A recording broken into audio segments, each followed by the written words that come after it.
Well, hello. Hi, Liam. How are you doing? Yeah, I'm good, thank you. I'm good. So, bit of a fun time in Tahiti, and also potentially a small little surprise for you guys in a bit. I'm not intending to do a huge marathon session tonight. We'll go until probably one at the latest, I would think tonight. But let's get through some games because this season is going really fucking well. So I said that literally just as our goalkeeper gets injured. This season was going really, really well. That's only a couple of days. He'll live. He'll live. But we're third in the table and looking like we could achieve big old things, is what we're saying. But yeah, we are here for a good time, maybe a long time. We'll find out. But yeah, welcome in. Thank you for being here, Liam. And yeah, hopefully noise is coming out of my face hole. It is. Looks like it's coming through the speakers. That's what we're looking for. It's making sure people out in the world can hear us and all that, normal bollocks. Off to watch Swindon and Soft going to be a tricky game. I mean, as long as we don't say, I know this is a bold, but as long as we put every player we've got on the team sheet and don't play a suspended player, I reckon we'll be fine. That doesn't necessarily mean we'll be fine, but in theory, we'll be fine. In theory. I've got faith in us not to cock it up again this week. That's what I'm saying. I have faith in us to not cock this up twice in 1 week. Any hoozles. We're here. We're good. Hey, Leon, how are you? Welcome to the stream.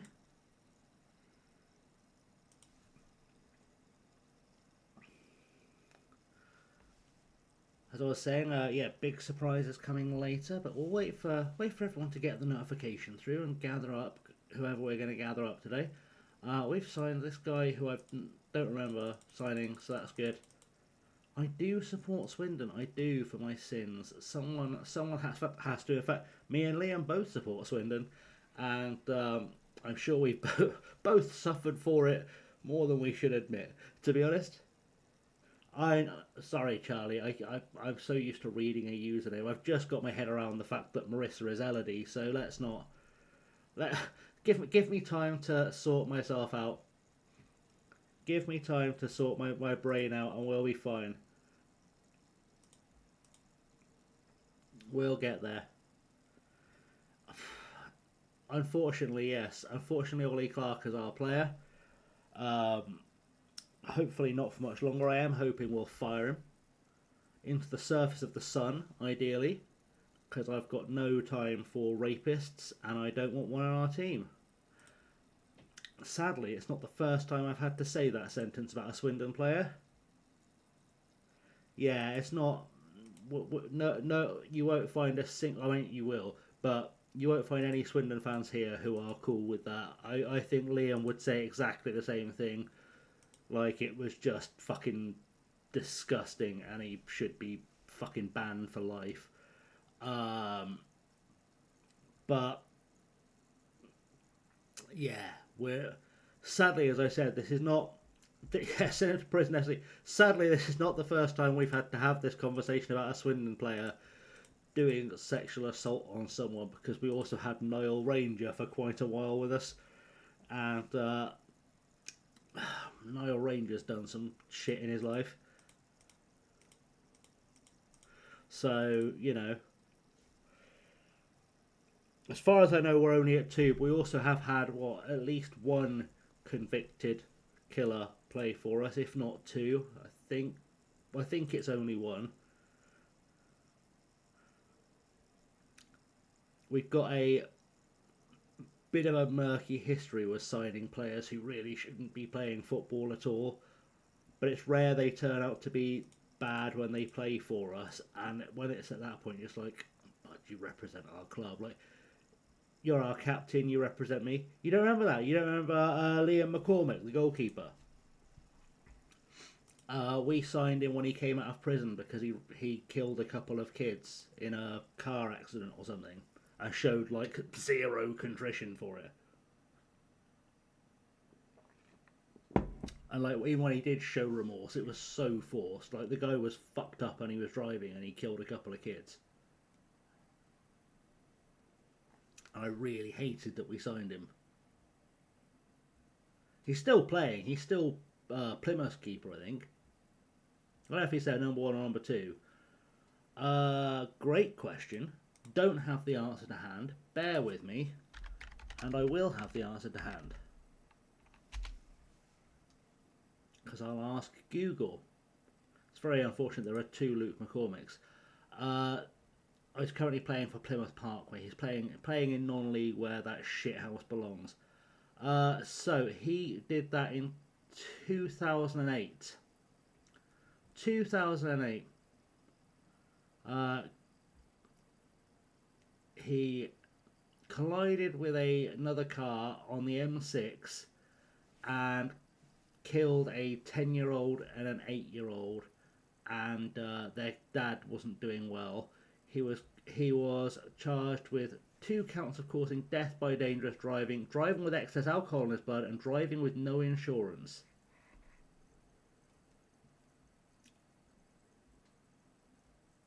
I mean, presumably they were being driven somewhere by their dad. I don't think they were standing on the M6. Like, they were in the car that he hit. But yeah, he did 4 years in prison. And then pretty much immediately, actually I say pretty much immediately after that he got signed by Oxford because they're fucking filthy. I did play for Truro for a little while, then he played for Oxford, then he went back to Plymouth, and then he came to Swindon, and then he went back to Plymouth, and then back to Truro, and it's honestly embarrassing that anyone paid him money to play football after that. Genuinely, I just think there are certain things that someone can do where they should be banned from the game for life, personally, and that will be on my list. I mean, drink driving at all is fucking horrendous, but if you kill kids while drink driving, like, absolutely no coming back. Get to fuck. Absolutely no business being in the game. I know there are people who think that's a controversial opinion, I'm sure, but not Luke McGinn. I don't know if Luke McGinn's ever done anything good or bad. I've not paid that much attention to him. But yeah, it was not the finest moment in the history of football, I'll have to say. I'm just going to go with the same team we used last time because I don't remember if anyone needed changing or not. We are halfway through the season. This is the start of the second half of the season. I'm just checking actually. Did I change the stream title? I think I did. I sort of did.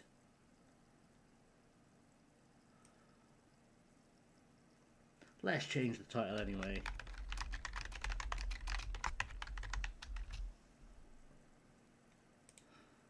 Let's say we're chasing the title in Tahiti. Let's put that out there into the ether. Make the universe happen. Right. So that's our team. We're going to do well. Let's go out there, have good home form, do great things. Blah blah blah blah blah blah blah blah blah. You know, usual stuff. I haven't turned the AI bot on, actually. I haven't turned the AI bot on. I've left it off. Because whilst it was entertaining for a little while, it did get really irritating after a while.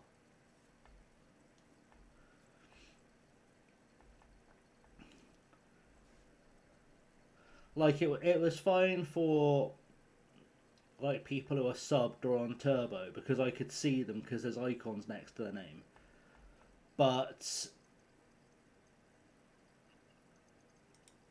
everyone else I couldn't see properly. It was very annoying.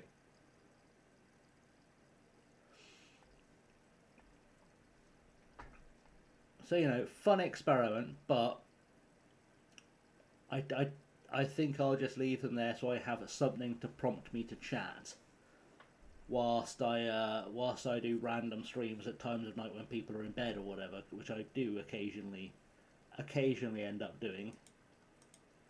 Certainly not an uncommon occurrence.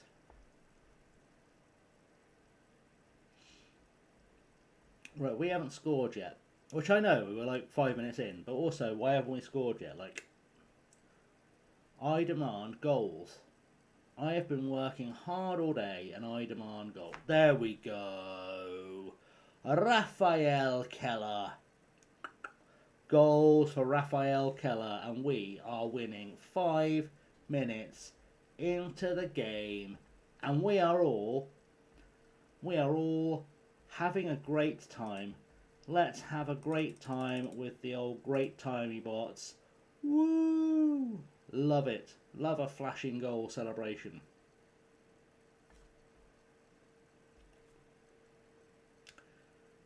Always fun to make that a thing.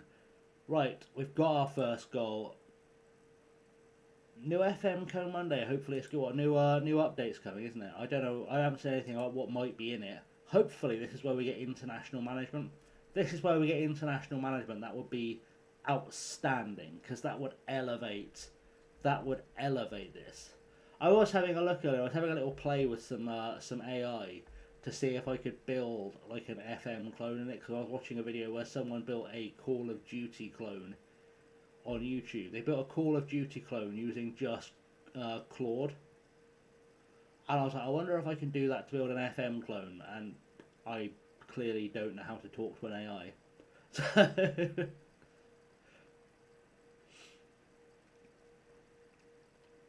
I was like, can you imagine if I could build a better FM26 than FM26 just using an AI?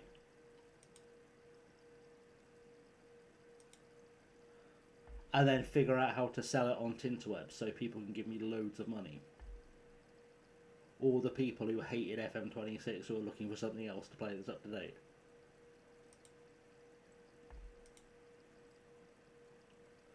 But yeah, alas, I had a little play. It didn't really ever work.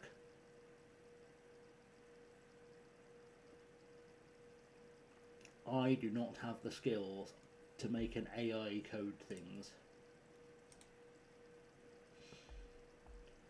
Right, we're winning. That's what's important. Let's get goal number 2, shall we? That feels like a good plan.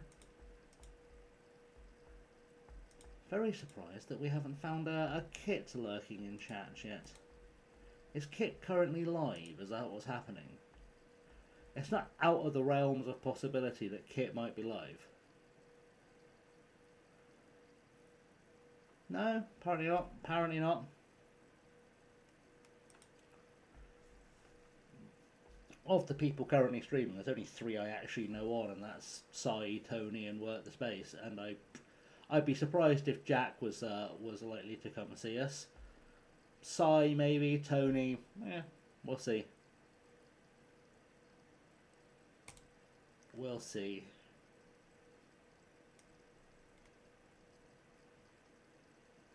Alright, let's make that change. Let's make that change. Let's... Who else is not fully, like... Oh, we'll stick with that for now. We'll hold back. We'll hold back for a cotton picking seconds. And hopefully, we can just see this one out. Maybe make another couple of changes just for fitness. It really is just changes for fitness and cars at this point. We'll send Fabian in just to see if he can actually, you know, be a striker for a change. We'll send in Mira, and we'll send in Feissner for Camacho, and that should sort us out. Something a treat. But anyway, I hope everyone's had a good day. Anyone done anything fun today? How many set pieces have we scored with our jets? I think it's exactly none, actually. I think we've scored none from a set piece. I don't know if there's a way to look without going through every single goal. I don't know if there's a way to look.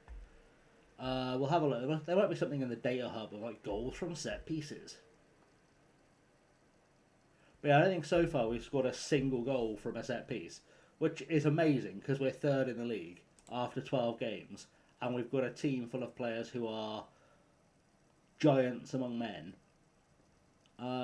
Data hub. I don't know where the bloody data hub is now. There we go. Pretty funny, when I opened FM24 last night, it was like I knew exactly where to find everything. And FM26, which I've spent more time in, I have no idea. Right, is there a visual I can have for goals from set piece for goals from set pieces? There we go. So we've scored 2 goals from set pieces, and somehow we have conceded 2 goals from set pieces, despite the fact that we have a team of giants and should be scoring loads from set pieces and conceding almost nothing from set. But we'll keep an eye on that. We'll keep that on our list. Just realised they finally fixed the FM logo in the corner here as well. That was the old one until very recently. Very, very recently.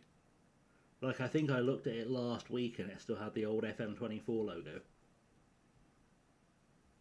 So I'm glad someone finally woke up and fixed that. Am I looking to do business? I'm going to say maybe. Because you never know, I might suddenly discover a rich vein of cash appears and sign someone Brazilian or whatever.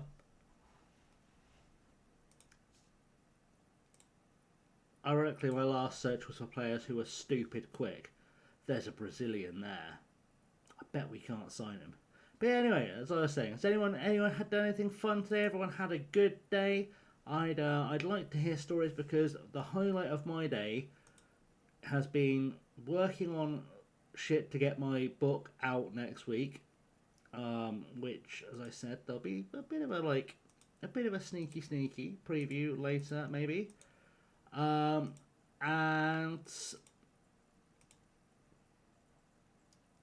you went to Swindon Town Centre. So did I, but only because I had to walk through it to get to the big Tesco. I don't have a lot of choice because I live near the centre, so like I live pretty much next to the Brunel. Like, I have no choice but to walk through the town centre to get anywhere.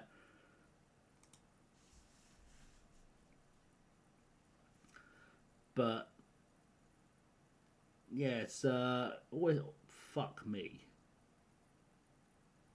I know that's not going to end up top end of that, but this guy potentially 15 pace, 20 acceleration, 20 finishing, 17 heading. Okay, I think we owe it to ourselves to just sign this guy on like a cheeky pay-as-you-earn contract and see if that boy is as good as he looks. Because if that boy is as good as he looks like he could be, then everyone load up your bags on HMS Piss the League. We are done. We are done with this championship.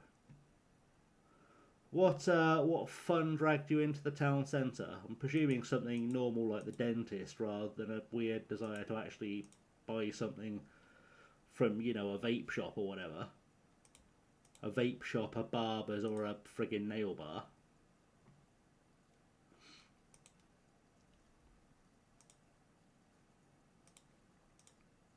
I love how I answered this question just to say no comment when I could have just told him to piss off.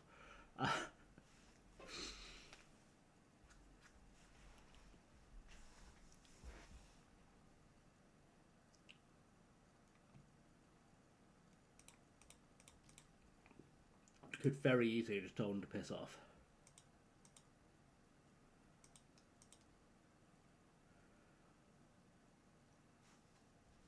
Also, I don't know if you've had a chance to watch the latest Supermarine video on the channel today, Liam, but next season we've got the Swindon Derby happening. Hello games sell from PS3 and Xbox 360, so I went to the CX shop. Fair.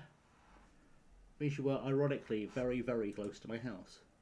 Very, very close to my house. I probably saw you out the window and had no idea. Actually, probably didn't. That'd be impressive, but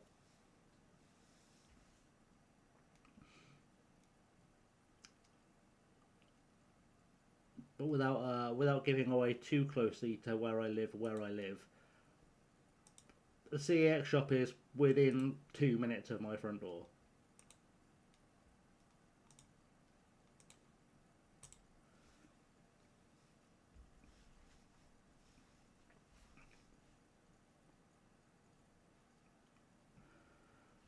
But yeah, we're looking good. We're looking good. It's been a it's been a busy old day. Been a busy old day. It's been a busy old weekend. Luckily, I've got Monday's episode of Supermarine recorded. The first episode of next season. I'll smash out an edit of that tomorrow. Get that uploaded, so I've got more time just to focus 100% on the book. Ooh, right, let's see how good this lad is, shall we? Yeah, that's usually the way, mate. They absolutely rob you. Absolutely rob you, CX. He was nowhere near as good as he looked like he was going to be. He was absolutely nowhere close. Like, we're not paying him. We'll keep him around just in case he has a weird development spurt. But he looked like he might turn good.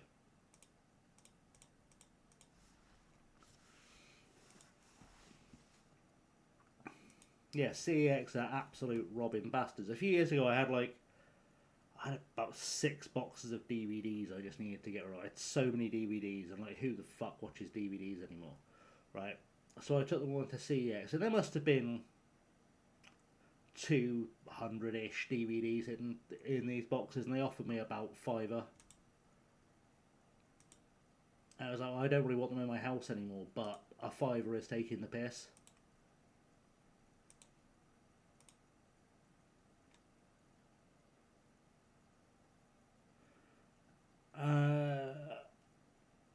He's a Brazilian.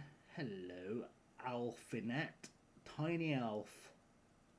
Tiny Elfin? Who knows? Ooh. He'll take less money. He'll take less money. Let's see. Can we get a Brazilian? So that all those bastards that have got all those Brazilians have to put some respect on him. You may as well, mate. You may as well take them to a charity shop, because CEX will give you about a penny each. It's like a policy. They'll give you like a penny each at this point. Unless it's really fucking rare. Like, it has to be so rare for them to give you more than a penny per DVD.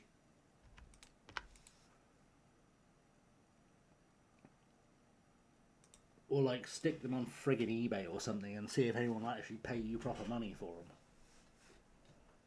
Because you never know.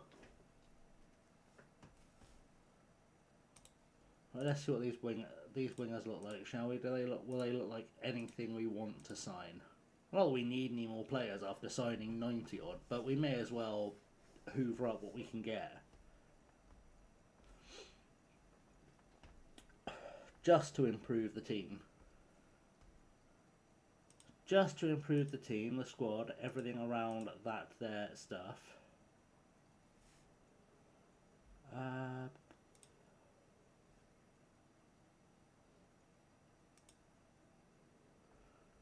Just having a look, see what's going on.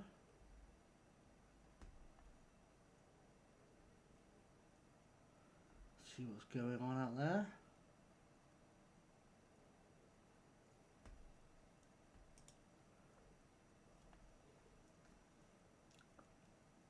Good. Are you excited for our big derby against Town next season? Are you ready for this? Ready for us to have a big Swindon derby in the National League? What? How is Alexei Rojas Fedoroshenko pushed on to the point of being loaned by Marseille? That's rare.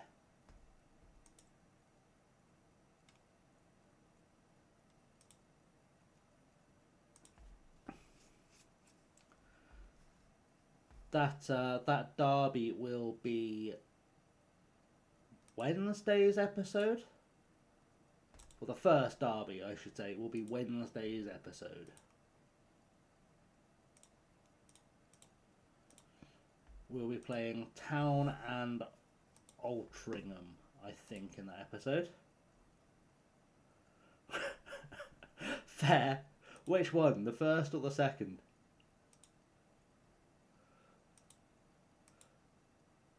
Because it felt like Hemel all over again. Oh yeah, that episode felt a bit like when we did Hemel on stream, and I was sat there. But before, when I sort of saw we were gonna play Shield twice at Wembley in a week, I just had flashbacks. So I was like, oh, for fuck's sake, Wembley twice in a week again. Jesus Christ.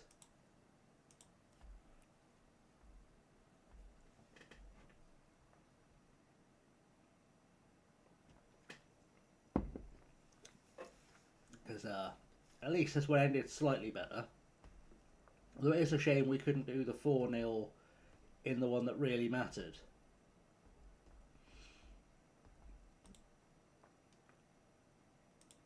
Because, promotion would have been nice. But then that said, if we got promoted, we wouldn't be playing Town next year. So, swings and roundabouts. It would have been really weird to find like we were above Town in the league system. It'd be weird enough if we find a point where we're like above Town in the National League, to be honest. We are by the end of Monday's episode. It's not really a spoiler. We're playing the first game of the season, so it doesn't count for anything really. But we will have a very brief moment at least where we are away for or where we are above them. Just a brief moment. We could stop the count. It'd be a good away day for this one. It's a short away day. Although to be fair, we're still in Cirencester. Although I forgot to mention this in Monday's video. We have now officially had the announcement that we're building a new stadium for Marine. They haven't told me how big it's going to be, but they've said they've got planning permission, so I guess I just wait for some update or for a stadium to appear or whatever. I don't know yet, because they haven't announced anything about it. They've just said they've got planning permission, as far as I know. But if they want to name it after me, they bloody should do. And if they don't, I might just make a small edit. I'll just create a text file and rename it with a text file. Because that's how FM works, I kind of can. Why did I change the... I don't think we're changing the team, because we're doing well. But, yeah, I'm quite excited to see the new stadium. I am hoping it's up to league standards, otherwise it's essentially going to be disposable. Like, can you imagine you get to like the middle of April, we're going to buy a brand new stadium, it's 5,500 seats or whatever they said. Cheers lads, but we've just got promoted to the league, so we actually need 6,000. So get the diggers back out. I have been putting together the finishing touches on my novel, which is coming out next week. That's been my day today. Lots of graphics work, lots of editing and tweaking and typesetting and really dull bits of stuff. But yeah, I've been getting everything ready, or starting to get everything ready. I haven't quite finished it yet, to get my first novel out next week.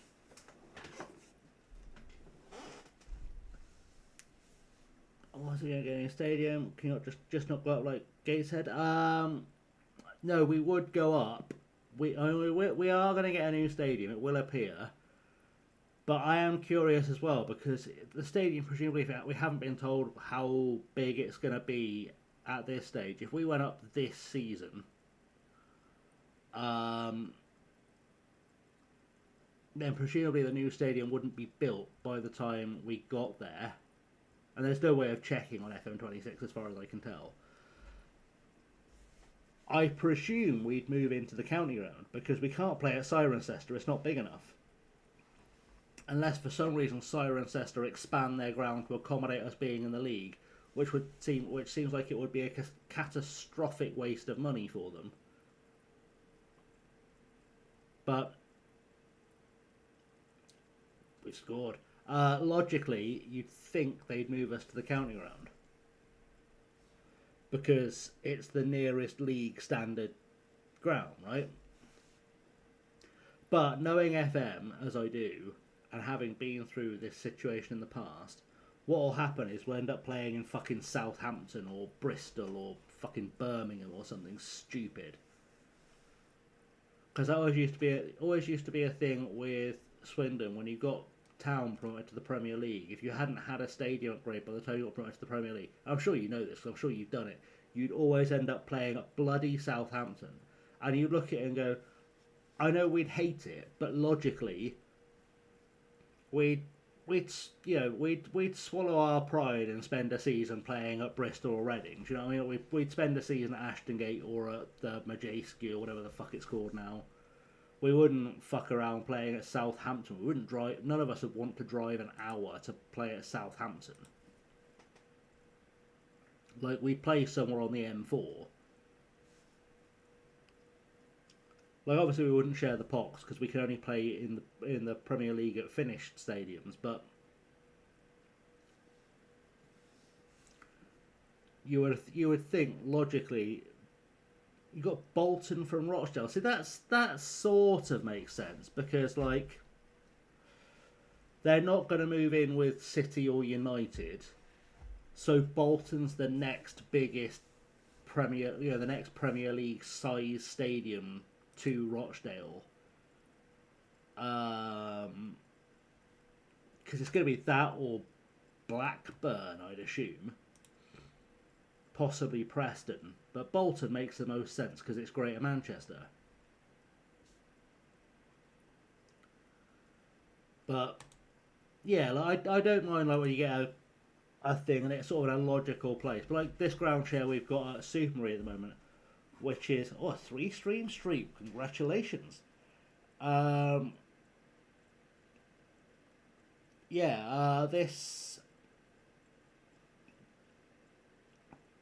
This thing we've got going on with Superman, we're playing in Cirencester. Like, Cirencester's not like a million miles. Are you following me? I was actually just going to ask you the same thing. That's alright, it's all good. Okay. You're hot. I may resist for a while, but eventually I'll give in. So why don't we just skip that? The thing we've got going on with Supermarine is that we're playing in Cirencester. Cirencester on a good day can be an hour. And if you're going to play an hour away, you might as well play at a full-size stadium. And that's what's kind of bothering me at the minute. Like, on a good day in traffic, an hour can get you to Bristol, Reading, Oxford, Newport. It just doesn't make sense that we would share with Cirencester, who don't really have a real ground. We should make some changes, because we're winning, but we're winning by, like, fluke, almost, at this stage. Redigolo can come off, that's for sure. Keller has had a mare, so Fabian can come on. We'll take off Zhang Jiaming for Lynham.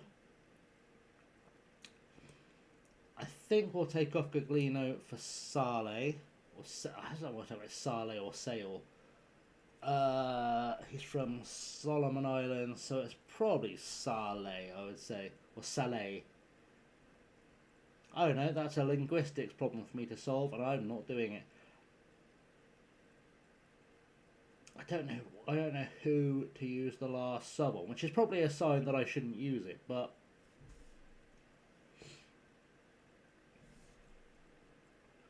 I do feel like I should use it. Let's take Courtalainen off and try Green out, because we've not really seen him. Give him a go out there in the world. I just hope we can hold on. Leon, who would you like to look up? It's we are on Fog of War on this database, so I can't guarantee we'll know anything about them. But if you want me to look someone up, I'll look them up. We'll see what we can find out. See what they've been up to. Fuck. Sorry, Leon. Charlie. I'll get there. I told you I'll get there eventually. It's going to get very confusing when Kit returns.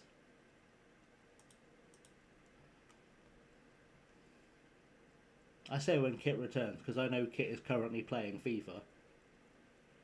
I know that because a thing popped up in the corner from Steam. How have we just done 1-1?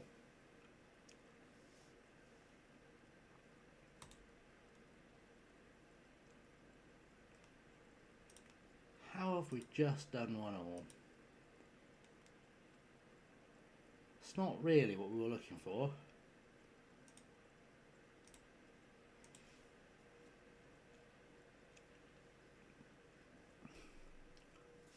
Right, here we go. What are we looking up? Who are we looking up? Now we're back at or more or less back at the home screen. Who are we looking up for this one? We've moved into a continental quality. We could be in the we're in a Champions League spots. Look at that. Look, we are huge. We are huge.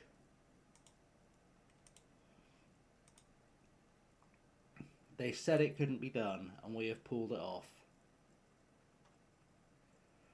I say we've pulled it off like it's job done. There are 9 games left of this season, and there are 8 points separating the top 5. Like, let's not pretend this one's over. Like, but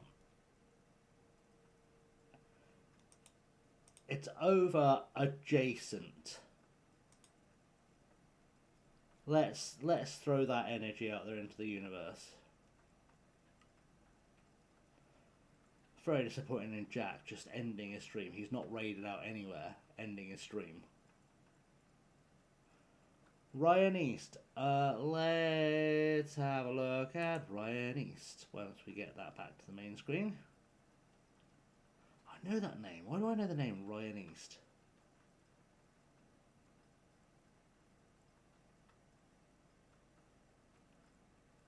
Why do I know that name?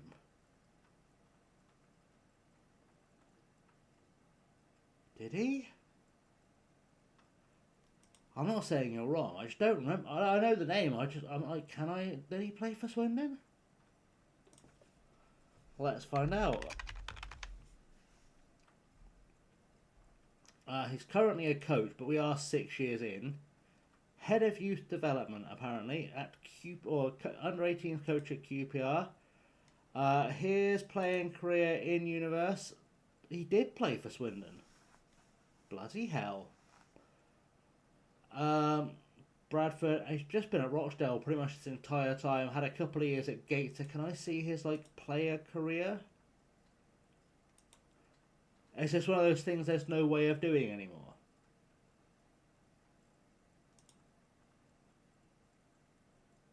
Is that really a thing you can't do anymore still? You'd think they'd have fixed that, wouldn't you? You would think that would be fixed. But yeah, it looks like he has retired after playing for Gateshead and joined QPR. Is all we really know about the guy. But we know he had 10 goals in 216 matches. He was... I vaguely remember him being good in FM24. Vaguely.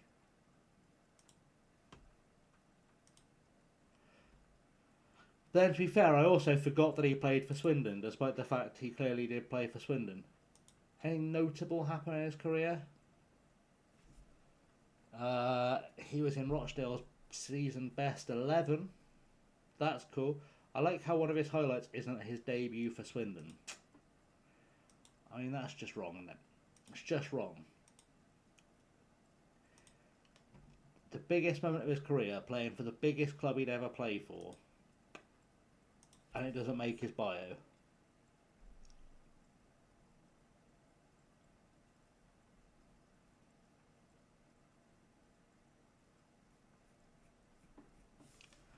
Bit weird, bit wild, bit crazy, bit mad. We'll work it out. Aha, I see a wild kit in the chat. I've spotted a wild kit sneaking into the chat. I say sneaking in, like kit needs to sneak in.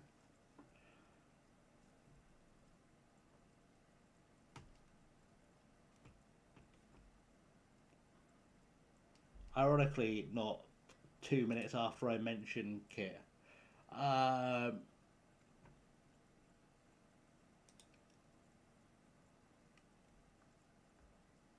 But there we go.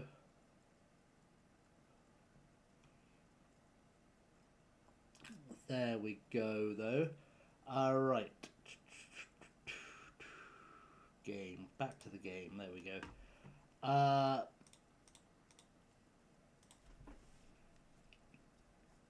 So, 9 games to go. 2 points off the title. Champions League football potentially coming. We could have a whole season in the Champions League. We could win the Champions League. It's not improbable for a Tahitian side to win the Oceania Champions League, because realistically it's between us and the champions of New Zealand, you would think, if we get into this. I'll have a proper look in a second, but I think usually the final is between a team from New Zealand and Tahiti. So, not impossible that we could, in fact, pull off a Champions League win next season if we qualify. Which would be crazy. And then we definitely get the big money jobs. Which is what we really need, is the big money jobs, to be honest. That would be quite impressive. People are making bids for our play. I just spotted, I saw that. Rios. Is he a player I want to keep? I probably don't care that much. But he's 6'6", and you can't teach that. So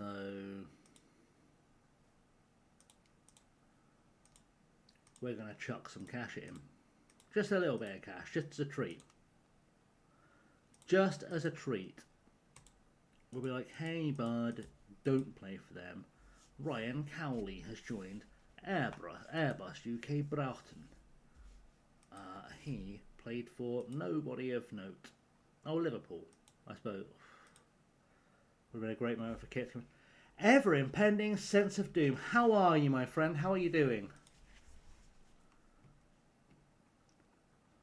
Well, for those who weren't here till the end last night, we stopped in to see Ever Impending Sense of Doom. Big shout out to him in the chat. Very nice work. We were talking music and sort of semi-playing FM. They've got a save going with Newcastle. If you're not following already, do give him a follow. Go check him out, please. That would be nice. Always nice to make friends with new friends. And hope things are going well north of the border. Here in the southern hemisphere, we are flirting with a place in the Oceania Champions League. That's our current thing. We are currently flirting with the Oceania Champions League, which I need to look up to see how competitive we're actually going to be. I think we'd be good enough to get to a final from Tahiti, but we'll have a little look. Past winners, always in Auckland. Are Auckland City the ones that are now in the A-League? They're not. looks like it's been a little while since it, like, that's okay, Kit. You got kicked from the raid? What? What? Horrendous. Historically, it looks like a fair few teams from Tahiti have finished runners-up, but it tends to get won by a New Zealand side. But I think we can end that streak. I think we can end that streak. That's my scientific theory. That's my scientific theory. I don't know why, but shout-outs are taking forever to actually go out. I don't know why that's happening, but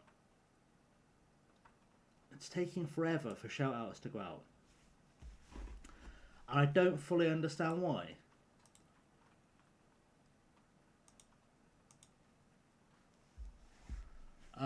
It was doing that yesterday too. It was like a 5-minute delay for a shout-out to actually become a shout-out. I don't really understand why that's happening. I'm not a fan of that.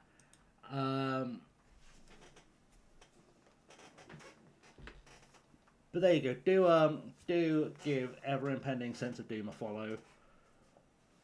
Highly recommended. We had a good time last night. We were discussing music. We were discussing Alanis Morissette and Travis and all sorts of random musical things of the past. Because back in our day, music was much better than it is now. And all that other old stuff I'm supposed to say as an old. But yeah, we're almost here with the whole gang. How was your FIFA session, Kit? I saw you were playing FIFA. I almost laughed out loud at the fact you've got 69 hours in FIFA. Nice. I'm such a child. Such a child. But it amused me quite a lot more than it should have done as a grown adult. So, future transfers? I get we've got future transfers. We don't have a Brazilian though, and I want one. Everyone else has got a Brazilian to play with. Why don't I have a Brazilian to play with? I probably do. I've got loads of bastard players. Oh, fair enough. Fair enough.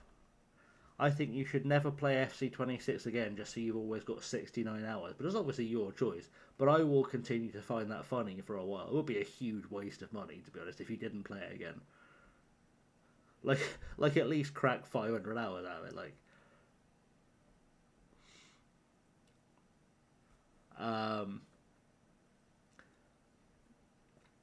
But yeah, I was hoping we'd see Mr. Thornley tonight as well, because I do have a little surprise lined up for chat for tonight. But if he's not here now, he probably will be. Shane Raphael Rossi isn't playing. He's still he was a baller. Yeah. Is he coaching now? I don't know, better just to leave that searching, wouldn't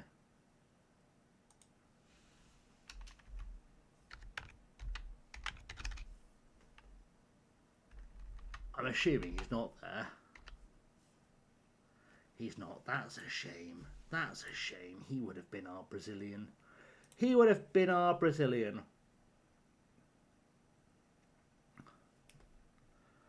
Right, so what I'm going to say is, at midnight, I will have a small, fun surprise for chat. Let's yeah, it's annoying you can't see retired players. So someone let me know when it is midnight, and I will do a surprise. Can't? Yeah, sorry. What's that? You can't tell me when it's midnight. All clocks have disappeared. I'm sorry, in Swindon we can't afford clocks anymore. They've all been stolen by the fucking council. Bastards. We used to have lots of clocks. And they all ran away. Yeah, I figured, Leo, I figured.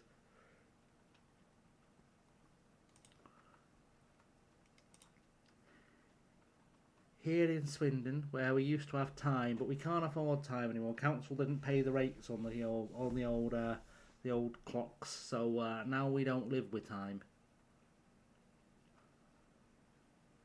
Right, let's get this win. I believe in us. I believe we can get ourselves fully Champions League qualified. I think we can get Champions League qualified tonight. That's my plan. Qualify for the Champions League, then do what Tahitian teams apparently constantly have failed to do in the past, and win the Champions League. And then once we win the Champions League, basically Barcelona are going to call us. That's what's going to happen. We get the call from Barcelona. We saw you won the Champions League. We haven't done it for a while. Please, can you come and win us a Champions League? And I'll be like, maybe.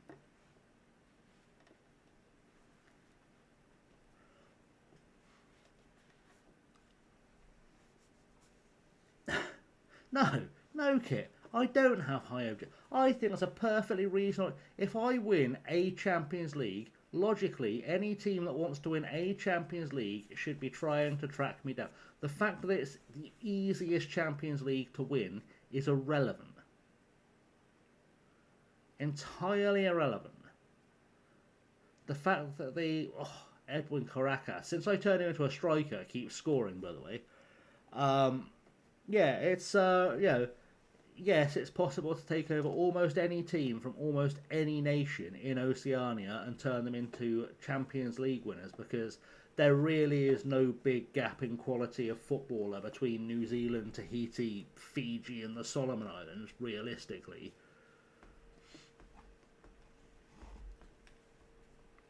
You know, it don't matter. It counts. If they want to make the argument that there is no real golf, I'll just go, listen, Barcelona, there's no real difference in the quality between the top teams in France, Spain, England, Germany and Italy either. So, you know, it's just the same thing with less money, innit?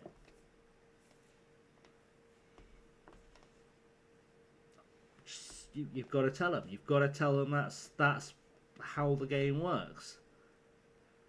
Like, come on, Fernandez is on a tear. Play in Keller, for Christ's sake. Or Caracas, that'll do. Or let Caracas play in Keller. 2-0 up. Less than 20 minutes on the clock. And the boys are going wild. They have decided, like I have, we are playing in the Champions League next season. We're going to win the Champions League next season. It's going to be a right old party. New Zealand's clubs don't know we are coming. By the time we are done with New Zealand teams in the Champions League, they'll be begging Australia to come back to Oceania to save them some embarrassment. That's how this is going to go. As we've just forced him off the ball. Good stuff, great stuff. That was apparently towards Keller, who didn't think maybe he should chase after it, like it was going to magnetically appear at his feet. Guglino's done an awful cross there. Xiao Shangming into the box, looking for Keller off the woodwork from there. The keeper's fallen over. Kortelainen just had a pop from the halfway line for some reason, which would have been great had the keeper not already very much got back to his feet by that point. Like, A for ambition, E for execution is what I'll say. So close. So close it was. It was so close. I'm sure it'll be fine. Right, 10 minutes to go the first half. I think that this is more or less over. We get a third goal, this game's done. How have Man City got Gehi for... What? I'm sorry, what? I paid 35 fucking million for him on FM.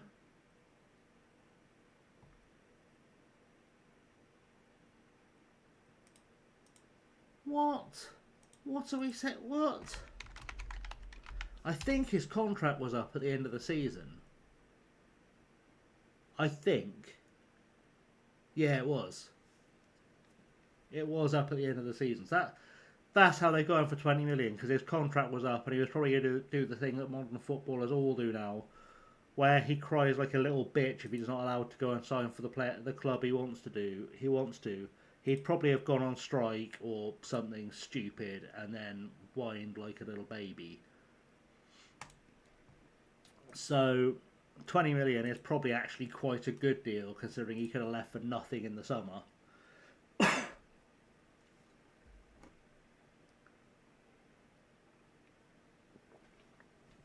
But also, RIP to his career, because he's only going to play 6 games for Manchester City ever. Yeah, well, it's true, but a certain somebody else did. And, well, it just feels like it'll become an epidemic because he got away with it.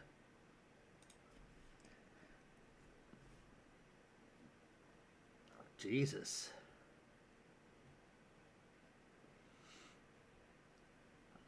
See, when the problem I had with the ESAC, I say with the ESAC situation, the thing I had with the ESAC situation was that I thought it reflected really badly on Liverpool, just because I know I don't have to worry about a $1 million or $1 billion business or whatever, but I think if I'd been in the position of being Liverpool manager when that whole thing was going on, I'd seen he had gone on strike to force a move, I'd have turned around and gone, well, you're not a professional, so get fucked, we don't want you. But I have morals, that's why I'm not in football anymore. Yep, fuck our recruitment, why we're not immediately pushing on Jan? Great question. Though they should have been on the phone for the last 2 weeks getting that done. Very much should have been on the phone for the last 2 weeks at getting that done. Do I have a sub left? I don't have a sub left. I was counting subs even though there's a sub counter down there. I'm so smart.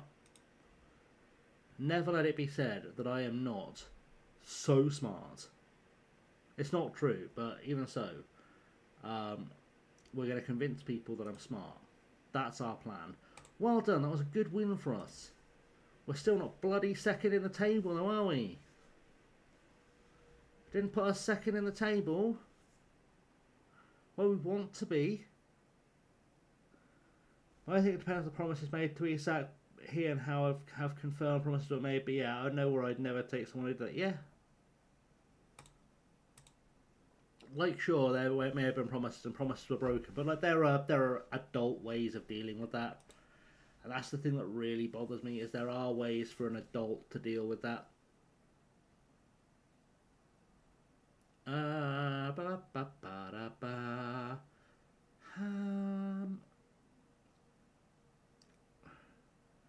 really got to try and care about the league sorting rules. In fact, I say I've got to try. I do care enough about the league sorting rules to find out what they are. Goal difference, results between teams. Team records against other teams on the same points will be sorted by the rules in the following order. Goals scored. What?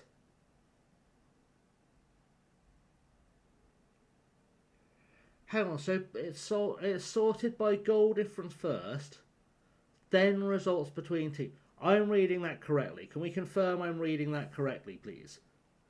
Glad Ekatike is completely outshined. Yep. Because that says to me, goal difference is the first rule, then results between teams. Not the other way around. And yet we're on the same points as AS Taravao. I thought we had the higher goal difference. My brain just failed me then. It's okay, crisis averted. I have once again proven I'm a fucking idiot. I am not smart. I am a bear of below average intelligence. Good. I'm glad. Bye, Eduardo. I offered you more money, I suspect, but good luck. Bye.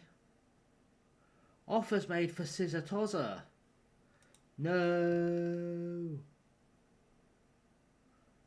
Wimborne and Hanworth Villa, but they can't offer you a beach. Possibly. I don't know what either of Hanworth's in Birmingham, right? Wimborne sounds like it might be near a beach.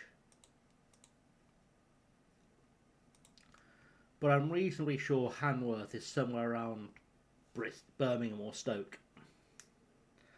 Newcastle fans kicking off over ESAT but not Whistle or Strand Larsen don't have any morals, it's true. Can't believe there are teams that want Strand Larsen in January. It's genuinely baffling to me. It's truly baffling to me that there are teams who want Strand Larsen.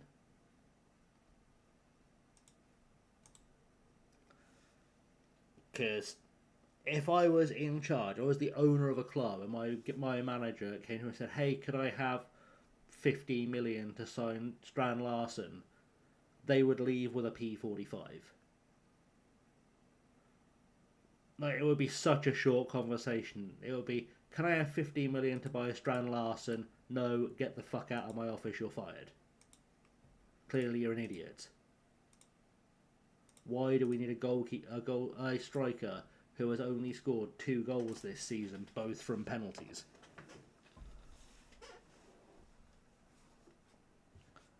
Because I can literally get the groundsman to score penalties.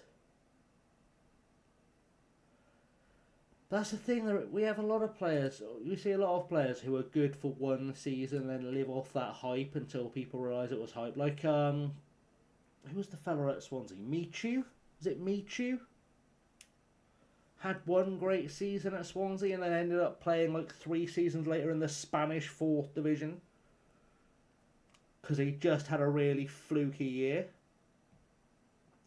Wolves have started 2026 off better than the first half of last season. But it's a bit like saying Jesus was doing better after Easter, isn't it?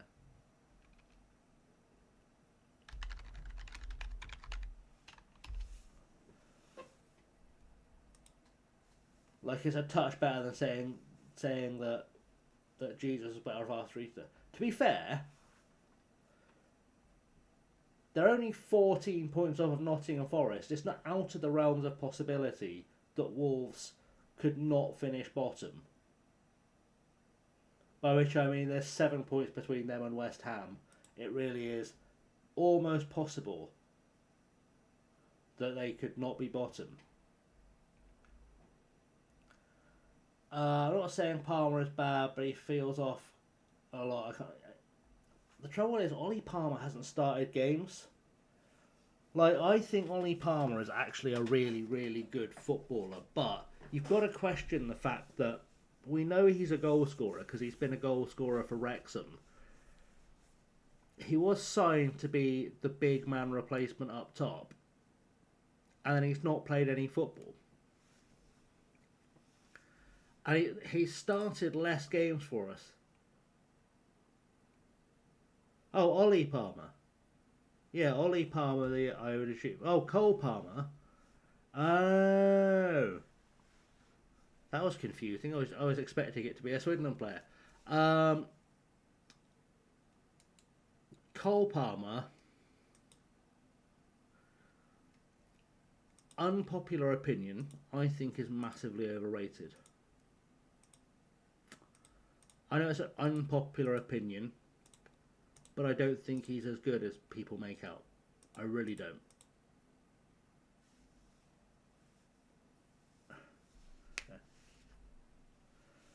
I'm glad that's not just me, Kit. I'm glad that's not just me. I am yet to see a Cole Palmer performance that I've been genuinely impressed by. I think he has games where he's good occasionally, don't get me wrong. But have I ever sat and watched Cole Palmer and thought, like, this guy is one of the best players in the world? No. Not once. Not once in my life have I sat and watched Cole Palmer and left thinking, this fella might be one of the best players in the world.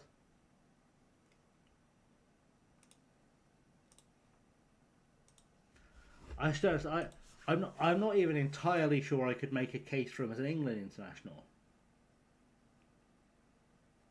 Yeah, that's it. He's one of those players who has a good season, gets all the hype behind him, and just kind of falls off. It's a lot like how I feel about United fans and Kobbie Mainoo. Kobbie Mainoo came into Manchester United, looked really, really good in their midfield, and got all this hype train behind him. But what people forgot was that he looked really, really good in Manchester United's midfield, which is shit. Like, it's like signing the best player in a pub team at this stage. Like, with all respect to Manchester United, and I say with all respect, and I have very, very little for most Manchester United fans because they are all glory hunters from Essex. But Kobbie Mainoo was never the top player people made out. He just had a really, really good 6 months where he was the best player in a decidedly average Manchester United team. Harry McCurdy, I miss him, but he's very hated in the AFL world. Oh, Harry McCurdy. Harry McCurdy. With his dodgy heart and his incredible shithousery game.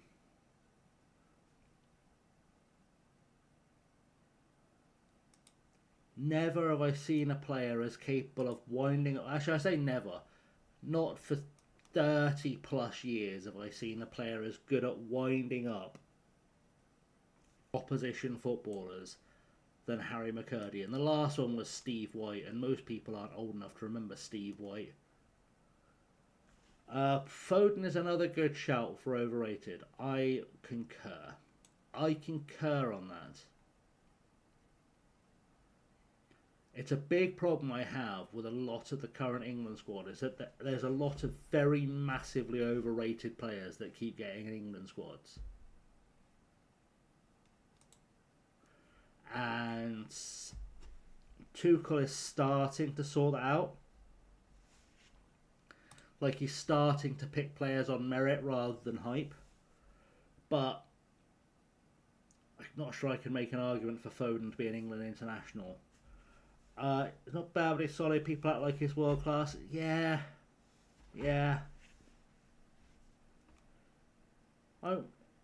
Again, though, what does he actually do in that City side? What does he offer? I would argue that it doesn't make sense to me, unless it was a registration thing, why you would sell Grealish and instead of Foden. I think they do the same job, but Grealish works harder and is a better player. And he's gone to Everton and proved that.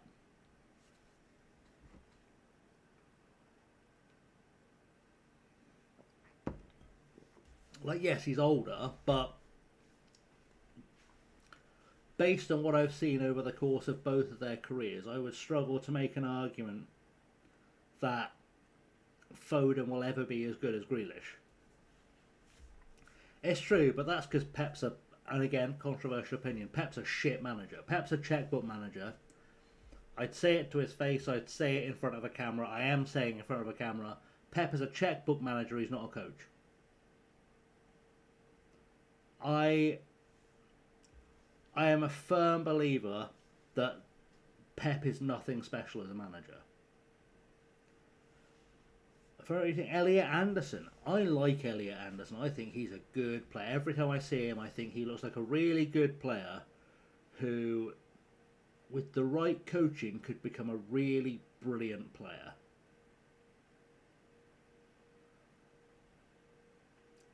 Whether or not he'll ever get that coaching, I don't know, but in theory, could be a really top-class footballer. Pep's a good tactician, but can't manage for shit.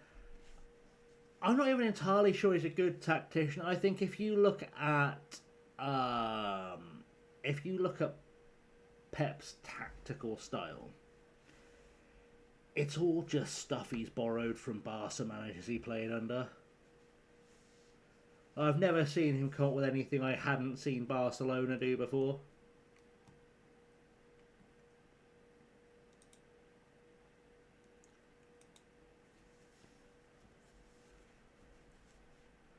And I don't get me wrong, like, he's very much a student of Cruyff.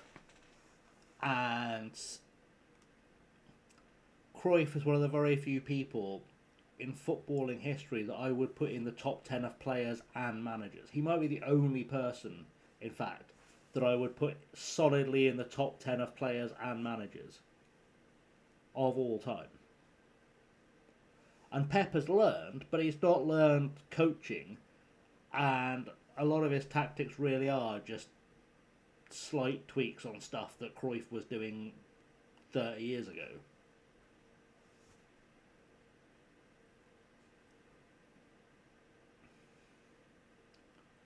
But how have you missed that? How has that hit the woodwork?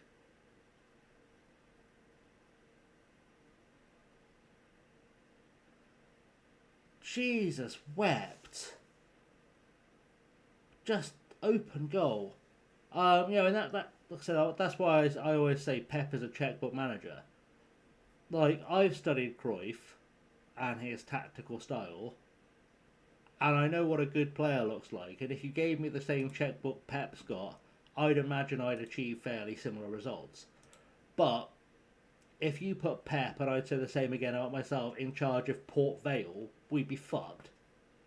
Like, because I can confidently say I would be a terrible coach, and there's not a lot you can do with tactics at that level. So yeah, so he can't work around a player limitation. That really is what separates good managers from great managers.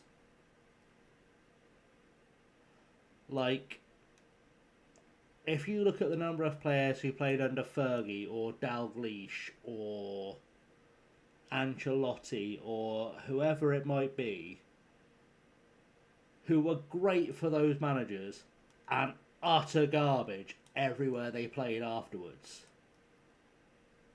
you see the difference between a good manager and a great manager. Like Manchester United, for example, David May was utter shit anywhere except Manchester United. Nicky Butt as well. It's not a hot take, mate. I've literally just been saying that. Unless it's a hot take from both of us, in which case, drama. I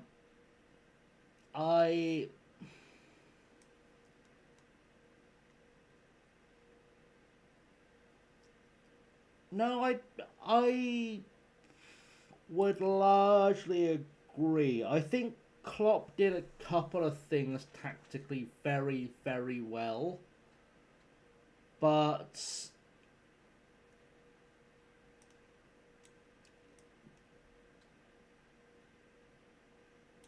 it's just, I know there are very few. Wasn't Pep linked with the England job? He was linked with the England job once. I actually found out the other day that Pep was Fergie's first choice to replace him at Manchester United. It turns out David Moyes was like 5th on the list or something. But Pep was apparently first on the list. And I'm sure there were Manchester United fans who, when they learned that, went, what the fuck? What were we doing? We could have had all these trophies. But truthfully, Pep would have failed at United because there wouldn't be any money there. Pep would be a horrendous international manager because you can't buy success at international level. You need a tactician and you need a coach. I mean, that's why, for me, despite his extracurriculars, Glenn Hoddle is still the greatest England manager of all time. Followed very closely by Bobby Robson, because they understood how to coach footballers, how to manage footballers, how to design a tactic around the strengths and weaknesses of what's in your squad. And Pep can't do that. And Pep will never be able to do that. And I actually think Tuchel could do it. Oh, Pep would win everything for any nation he tried to take charge of. I imagine if you were to go through Klopp's emails and look at the numbers he's been offered by probably almost every FA on the planet at this point, you'd cry. I bet he's getting offers of 20, 30, 40 million quid a year.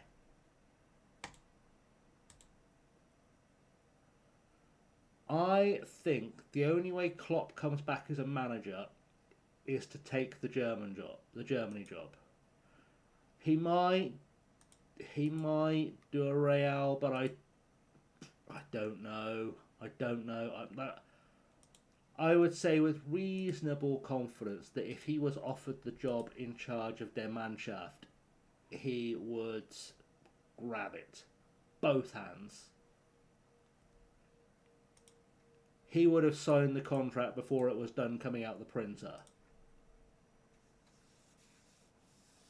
Good. I'm glad. It's a sellout job. Bloody Real. Yeah, it's... I really do think Klopp is essentially retired unless he gets offered the Germany job. I think that's kind of the impression I get from everything Klopp has said since he left Liverpool, that he is done unless he gets offered the manager's job for the German national team. That said, I think he would consider the England job. I think he'd consider it if it was offered to him. But realistically, I think those are the only two jobs in world football he would seriously look at. I think Alonso was the problem. There, maybe.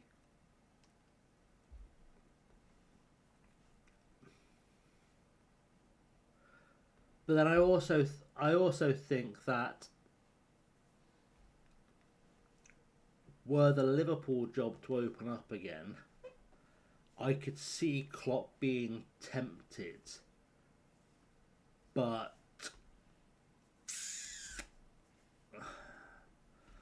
when I say tempted, it's, it's like going back to an ex tempted, not something you seriously consider if you've got any common sense.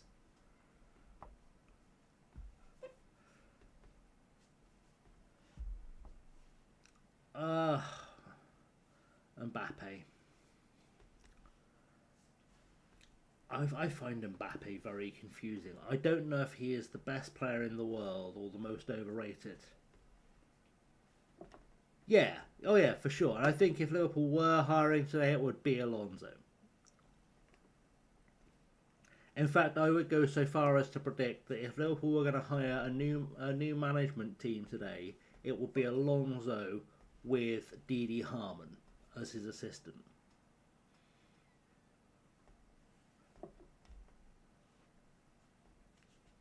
That's sort of my feeling. And I'd love that, because Didi Harmon will always amuse me. I'm such a big fan of Didi Harmon just because he's the most German man in the world with a Scouse accent. Always makes me laugh. Every time I hear him on the radio or on the TV, it cracks me up to hear a German with a Scouse accent.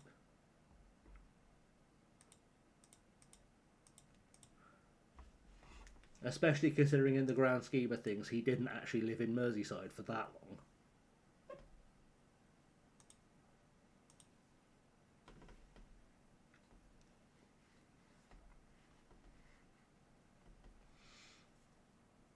But he is also someone I look at and think he could actually be a decent coach.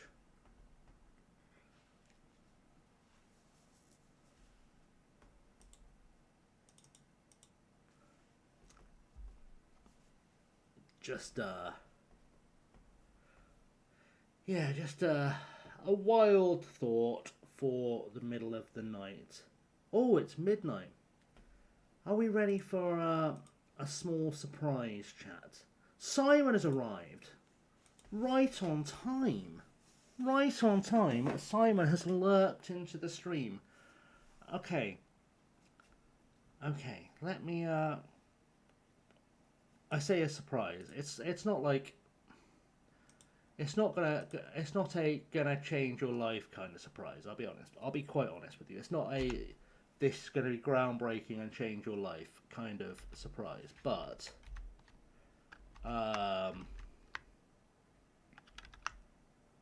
bear with.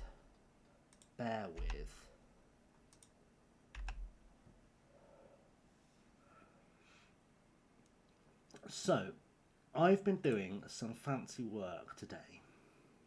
Right. Doing some artwork for the novel. And I've narrowed it down to 3 designs that I really like.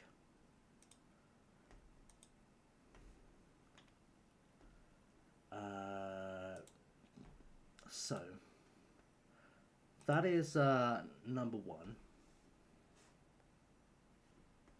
Schmancy indeed. As long as there is not 100% slot in, fair.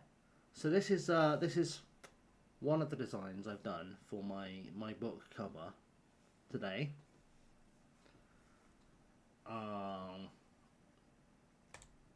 They're all fairly similar. This is another one. And this is the third one. I know they're all fairly similar designs. Could we play the food game? We could play the food game. But yeah, so this is hopefully going to be coming out this week.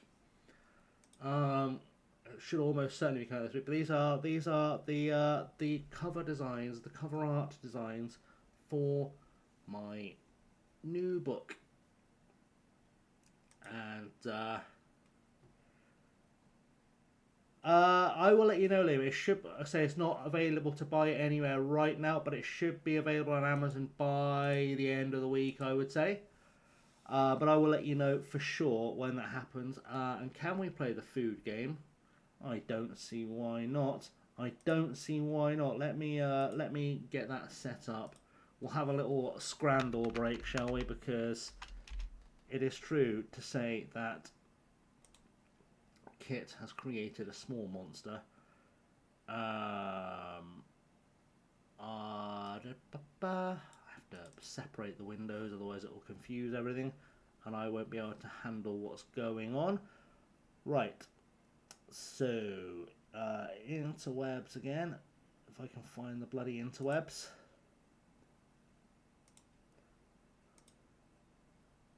And let's have a fun game of Scrandle. Let me just get my channel thing open on the other monitor so that I can get voting going.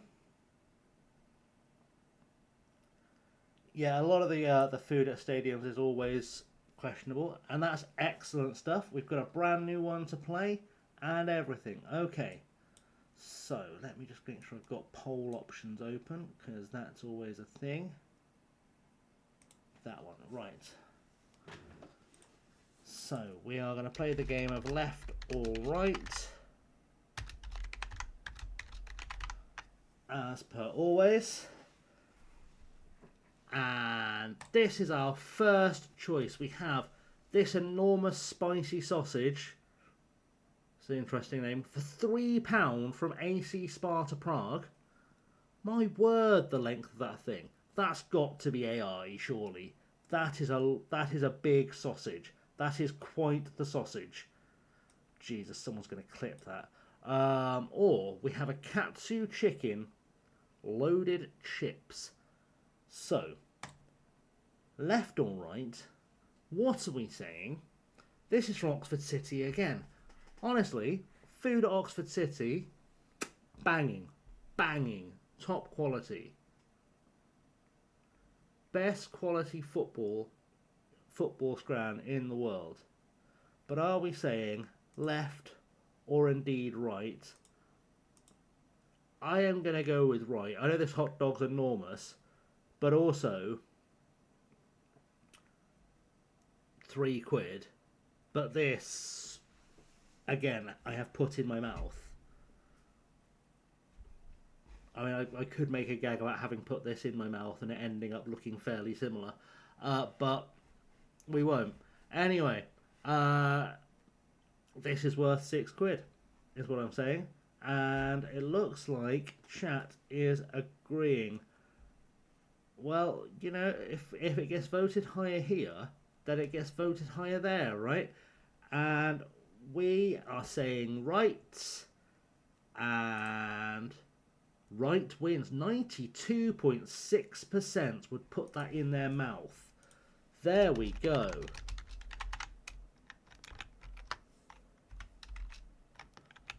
So this one is indeed a contest of gravy and chips. This one is meatballs, chips, gravy and mushy peas from Colville Town. And this one is pie, chips and gravy from Bamber Bridge.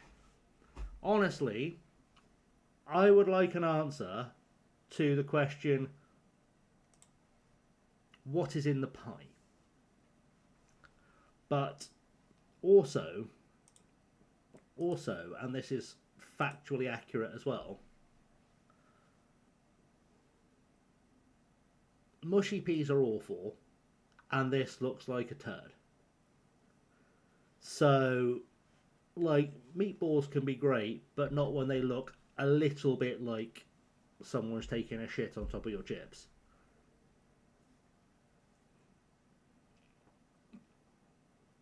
That's the... oh, we're split. We're split. Has everyone voted? Because we are split on the decision. Oh, there we go. There we go. We've gone with pie. It looks like, barring any last minute votage coming in, it looks like we are saying pie and chips. Looks like the better food. We are, and accurate. See, we've between us, we've nailed this game. So now we have a mixed kebab pie, which looks a little bit undercooked. Pastry looks like it's got a bit of a soggy bottom, gotta say, and not overly convinced that filling will be cooked through. Or we've got a Shiros Kenya from Ushpest FC with a pint, onion bread with a pint for £2.20, or mixed kebab pie for £3. Like, I know the idea of onion bread sounds largely mid, but that's what I was thinking, Liam, is £2.20 for a pint is worth that on its own. Like, realistically, the onion bread can be utter shite, and you just bin it, because you've got a pint for £2.20. And I suspect that means that at Ushpest you actually get a pint for about £1.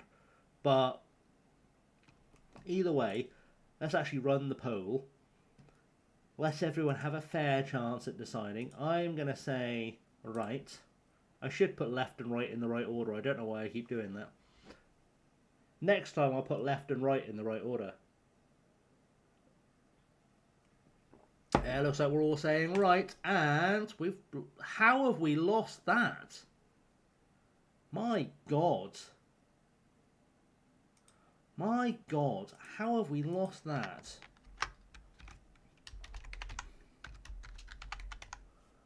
So I've got left and right the right way around this time. We've got sushi rolls from Sydney FC, which is bougie. It says sushi rolls, but it looks like they've shoved like a fish goujon down some rice in some sushi paper shit, whatever that's called. Or choripan, which is a chorizo sandwich with added toppings. So it's basically just a really, really fancy hot dog. From Atlético Independiente of Barcelona. Seaweed. It's probably seaweed. That's probably correct, Simon. That's almost certainly correct. I am going to say it's probably the shot. Yeah, for £3.20, that's a bargain. Probably not in Argentina, but like here, £3.20 for that would be a bargain at a football ground. Whereas I don't like the idea of paying £6.80 for what is essentially a fish finger wrapped in rice. Like, if we're being really honest, that's a fish finger wrapped in rice. Looks like everyone has voted on this one, so we're going to say right, and we have guessed correctly. So it's food making you want to go... Can you... Oh, do you know what? If I had the resources, the money, I would start a channel like Away Days, but it's just about finding the best football food. That would be my whole thing. Right, we've got Bohemians Prague with a sausage, but essentially a hot dog. It's far too much sauce on that, by the way. Whoever's put the sauce on that just needs a slap for £3. Or Arsenal charging £12 for a burger that looks worse than the one we saw yesterday. Like, what is this? What is this? It does look like a flat shit. It genuinely looks awful. Like, even if you take into account that you're in North London, so that pint's probably £9. That's a shit burger for £3.50. They did have that steak, but it was like £20 or something stupid for it. But that looks awful. Let's vote and see what happens. But I have a feeling I know how this one's going to go. I have a suspicion we're probably going to go for the one that's £3 and doesn't look like it'll kill you. And so is everyone else, probably in disgust at how bad that crap from Arsenal really was. So here, I need to really pay attention to this one, because we've got a mixed meat pot for £1. Or Le Sandwich Lyonnais, sausage, onions and Saint-Marcelin sauce for £5.80. Now, to be fair, they both look reasonably edible. I think this looks like better food, like it looks tastier, but for £1, what is essentially a bunch of chopped up sausages with some chips is probably actually quite good. That's my take on the situation. With wine, it's France. Well, yeah, I'd say right for the presentation. I think for value, what the left is really good, but for presentation, spectacular. We've had a tight vote. We've had a tight vote between left and right this one. It's true, Simon. It's true. I fully appreciate that. That's entirely... There's some lovely bits of lettuce in there. I didn't even say it was lettuce with confidence. You can tell how not a veggie I am. Oh, Brentford's food. I feel like we should have a class day out to Brentford just for the food. Right, we're saying Lyon. And Lyon gets the win. How many 44% said that looks good? What's wrong with people? Oh, Brentford. Brentford is a good day out. Not as good as their old stadium. It used to have a pub literally at every corner. But still pretty good, I reckon. So, we've got a pulled pork burger from Solihull for £7, which, by the way, at that level of football, is fucking criminal. £7 for food. It looks like it's worth going for the food for what we've seen. Or the Hawk Burger from Whitehawk, which honestly looks like a heart attack waiting to happen. We don't have a price on it, but let's assume that's £7, just like the other one. 2 sausages, hash browns, chicken, beef, onion rings and cheese. Like, I know, Simon, I know you're a veggie. I do, and I appreciate that. But that's a fat stack of fucking food. That's a fat stack. Oh, everyone loves hash browns. I don't trust anyone that doesn't like hash browns. That's a fat stack of food. That's a disgustingly fat stack of food. Might have to add White Hawk to my football road trip thing. But I'd phone them first, but you're still doing the Hawk Burger. That's still a thing you're doing. Because I need to know. No price data, but I reckon that's probably... The patty... Is the patty tiny, or is there just so much in it? Why have I lost the window I had for... Oh, because I put it over here. I'm so special. I want to see what the Hawk Burger costs.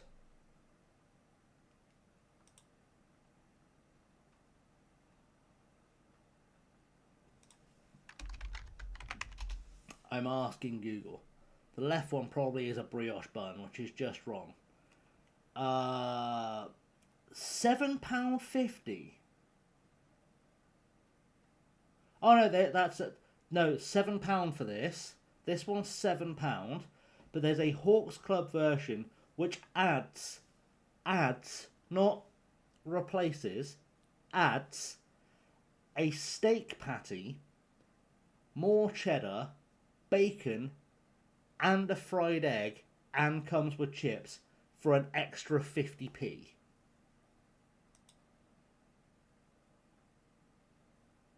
I've just Googled that up. That's... I can't be mad. That's acceptable. Some would say beyond acceptable. Yeah, the extra 50p, you get basically feed an army. We somehow lost that. What are people thinking? What are people thinking? Right, so, I don't think this one's much of a challenge, but Manchester City are selling anchovies, so I think it's just this, not the charcuterie thing, for £26. £26 for some fucking anchovies, and if we're generous, some spring onion and some random shite on a plate. Or fully loaded fries, which looks like it's just chips with everything on it, fried chicken and whatever. We don't have a price, but I'm gonna assume, because it's Leeds, that's not 26 quid.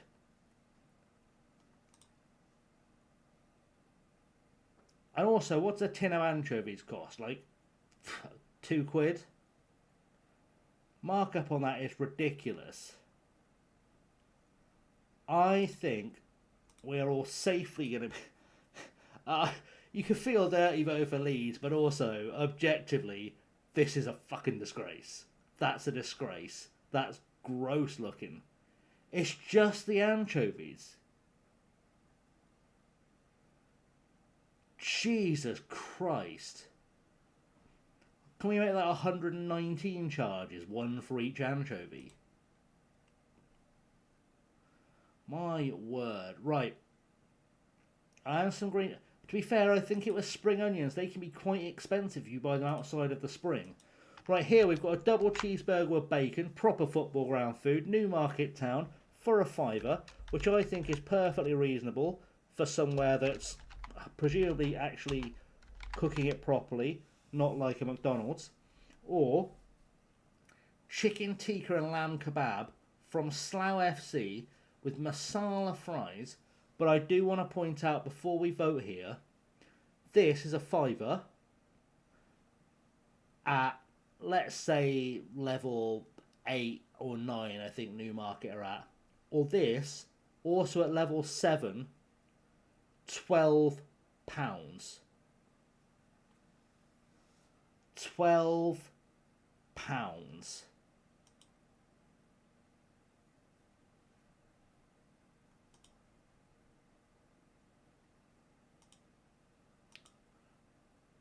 The little yellow things. What, here? I think that's like supposed to be grated cheese. I think.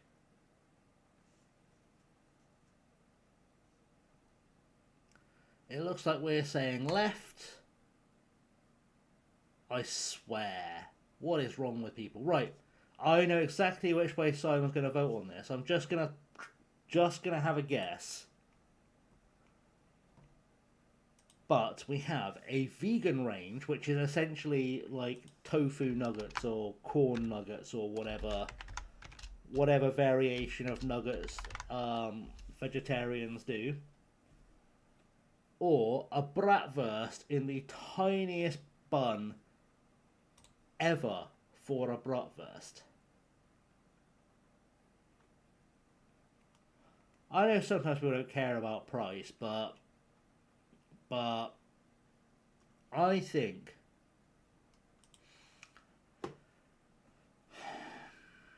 it's tough. This is a tough vote. I don't know which way to go on this one.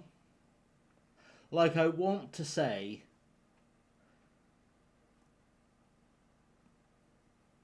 the vegan range because it does look nicer, but I never know with vegan substitutes whether I'm going to get something that tastes nice or something that tastes like putty. It's like chips and like fake nuggets. I think I'm going to go with the bratwurst just because I know it's edible. Because, yeah, I always get a little bit suspicious of, like, vegan nuggets. But we'll see. Because it looks good for vegan food. But because I know those are going to be made with, like, soy or something, and they'll disappoint me, I think I'm going to go with the bratwurst. And I think we've all decided the bratwurst. And we've decided the bratwurst. So we have done 7 out of 10. We are an unremarkable scranner, apparently. And the community average was 7.3. So there we go. That was a thing we did. Now, back to our regularly scheduled programming. Who are we looking up this time, Charlie?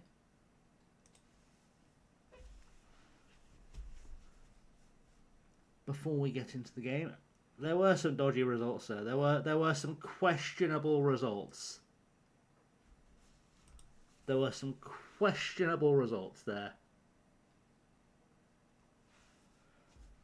I think people aren't paying attention before they vote. That's all I'm saying.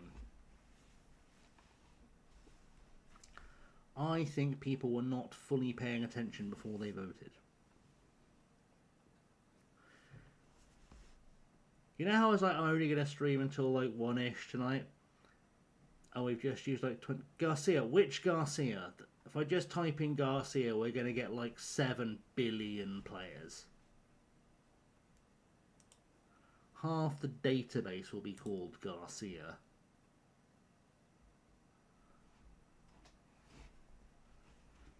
Just about everyone in every Spanish-speaking country is called Garcia.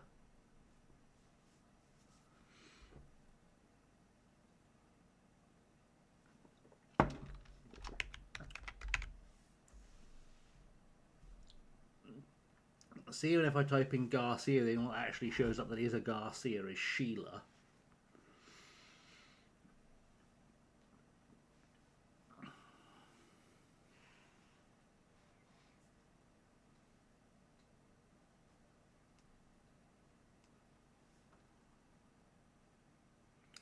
Gonzalo Garcia.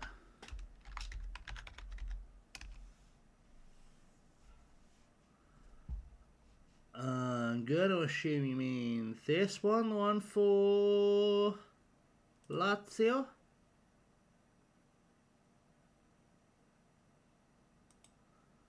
I assume that's Lazio.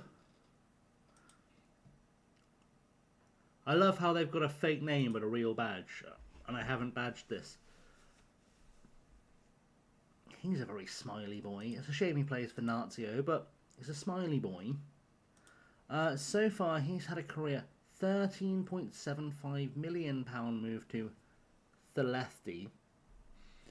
That must have been updated recently because I know I've got the real names patch running, so I don't know why that's happening. but he had a lot of games for Real Madrid.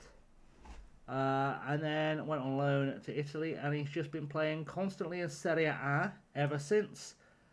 He looks like he is doing well. Oh, that's true. That's possible, Liam. That's a good point. Balls. We'll have to get over it, I suppose. Actually, I might just have to delete the fake ink files again. That might fix it. I'm not going to do it right now, but I'll try to remember. To be fair, though, from what we can see, looks like a solid player. That's Gonzalo Garcia. I assume that's his whole name. And you didn't mean like this random fella from Argentina who has spent too much time around all boys. And then followed it up with a San Miguel. As you do, you know. As you do. I'm assuming he wasn't up to much as a footballer, mind, but what do we know? Right, we are 7 games till the end of the season. It is possible we could finish the season tonight if we focus. If we really focus in, it's entirely possible we could finish this season tonight. But if we're all completely honest, when was the last time focusing in happened around here?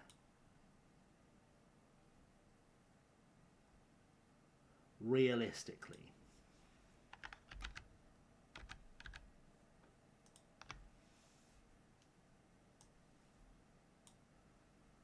Realistically, have we ever fully focused in? That's the question.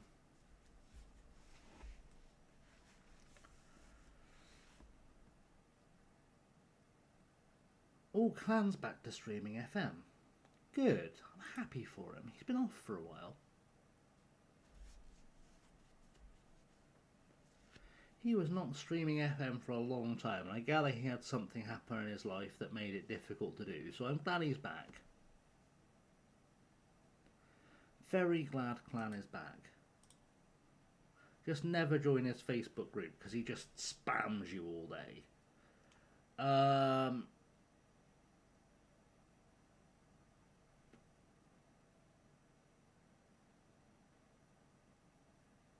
Right, Cardenas is injured.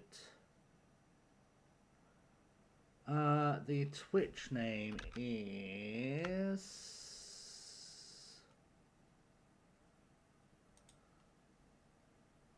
Hang on a tick. Because I've got to copy and paste it, because it's lots of things.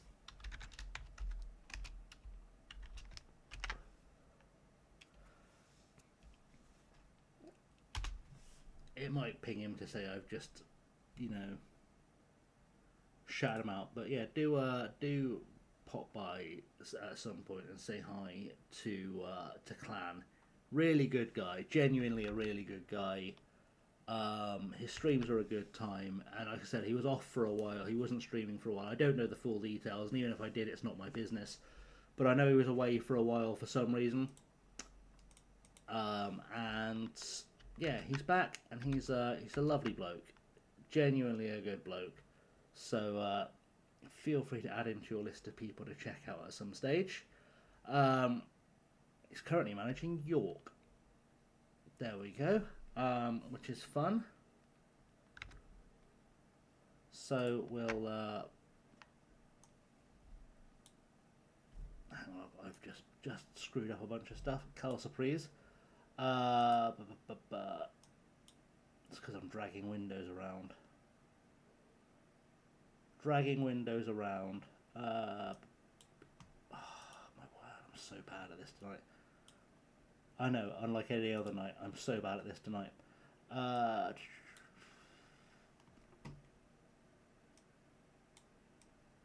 we go, put it there. Right, let's get this a thing done.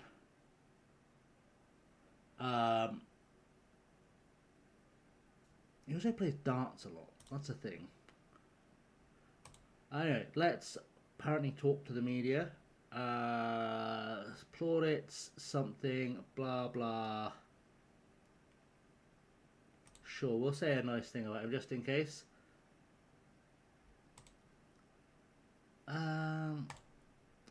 Cool. Yep. Fun. Fun.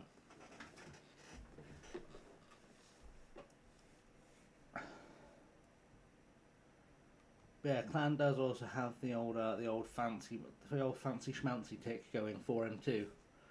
The old fancy schmancy tick that we thought just TJ got, but apparently other people are getting him. So there we go. Right, we're underway. We have to win this game because we have to win all the games, because the more games we win, and this is true, the more chance we have of playing in the Champos League, is what we're saying. And we are going to play in the Champos League. We are going to win the Champos League. We are going to champo the Champos League for the Champos. That's what we're going to do. Basically, we're about to win a bunch of league. It's done it again. It's taken forever to put the shout out in chat. Taken forever to put the shout out in chat. Right, quarter line. Oh, what a shot from the boy here. What a shot from the boy. Mine didn't go through. How bizarre. How bizarre. That's very unusual. I don't fully understand why that's done that thing, but there we go. Either way, appreciate it. But like I said, do follow Clan. I mean, we're usually on at the same time, but do follow Clan. He's a good guy. I don't need the @. Oh. Maybe. I mean, I usually @ it and it usually works, so I don't know. But either way, it's fine. How are we not winning this game yet? Come on, guys. How is that a penalty? There was no one next to him. Not one human being was stood next to him when that happened. How are we behind to a pen?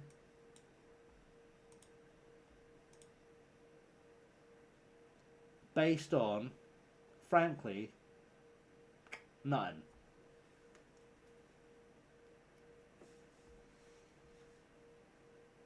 Absolutely wild. Anyway, go back to the old category view just so I can have a look at who is doing things, because it's always useful to know. Looks like Sai's having a good time at Portsmouth. So that's fun. That's a good time too. I've lost all my windows. We've still not scored a goal yet. Come on, guys. Let's do this. Let's berate the boys. Time for you guys to buck up and get it done. I don't remember which of these. TMP.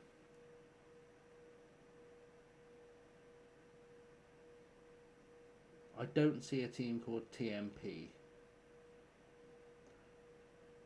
Anyway, we'll be fine.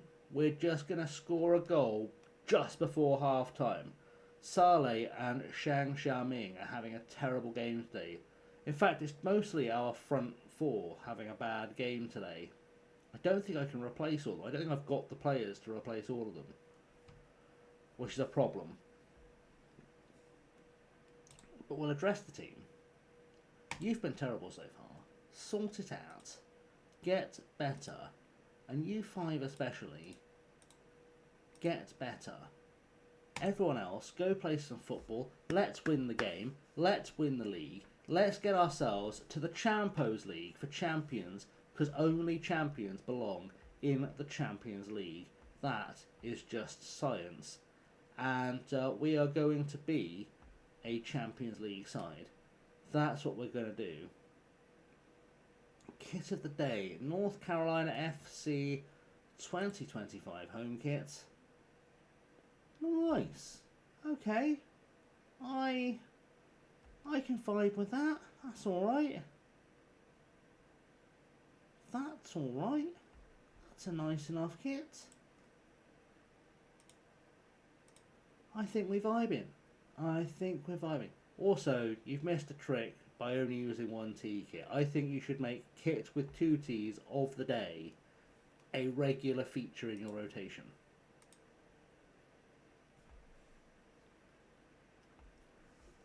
I think that has even more potential than the kit dependent.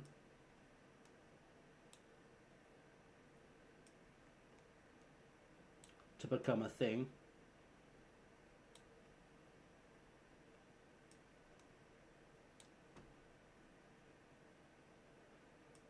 But you know, it's just my opinion, and I'm an idiot, so let's pinch of salt, you know? Right, we're replacing a bunch of players, and we are going to score some bloody goals. That's the plan. Score some bastard goals. In fact, I'm going to go very attacking, because I think the team we're playing are far below us in the league.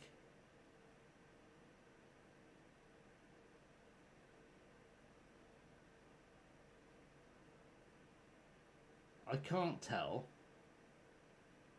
Oh no, they're right below us in the league. Okay, we probably shouldn't be smashing them, but we're going to. We're going to get goals. Let's get goals. Right, I am going to berate these guys, and they are going to score some goals. Right, Green, over the top, son. Good work. Looking for Fabian, who's not going to do anything, because he doesn't generally. Gets a crossover. I took the piss, and he scored. Caracas has scored. Fabian did a thing. Always mock the player you want to achieve something. We learn this lesson time and time again on the streams. Whenever I mock a player, they score. It's just science. We don't know why FM does it to us. We know it's listening. We know it heard me talking shit about that guy. And it made him produce an assist. Now, let's try and see if Fabian can't prove that he's complete garbage once again. There's no way he can score. He's not good enough. He's just not good enough to get a goal. That's what we know. Yes, there are 90 seconds left of the game, but that's off the woodwork. Get it clear. Oh no, surely not. Come on, Fabian. Do it. Do it for the memes. Do it for the fun. Get the crossover. He has done. He hasn't found Caracas. Lino should have been there to put it away. And it ends 1-1 with Pinaru. We are still only 3 points behind the title, but it's annoying that we didn't win. Because a win would have put us in second.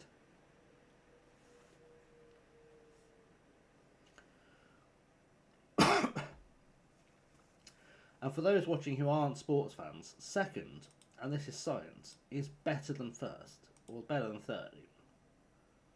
I'm somehow losing the ability to speak. That has gone well. That's a sign. That is a sign indeed.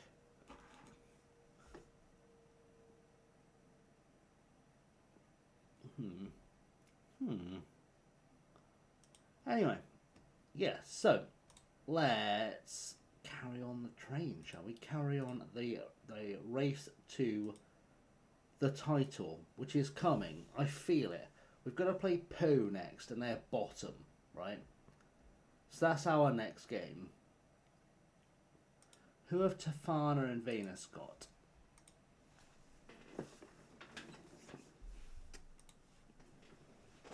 Venus's next game is against Mataea, and then Tafana's next game is against Jean Tahitian. As a Venus got a game against Young Tahitian.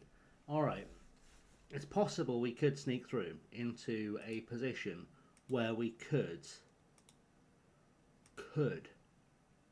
maybe, if we're lucky, maybe sneak ourselves into the Champions League spots. Maybe. When I renamed the stream, I almost called it Streaming Until We Get Into the Champions League, and then I realised it's still a very real possibility we might not get into the Champions League, and I wouldn't want to let anyone down. I would just end up doing like an inadvertent 36-hour stream.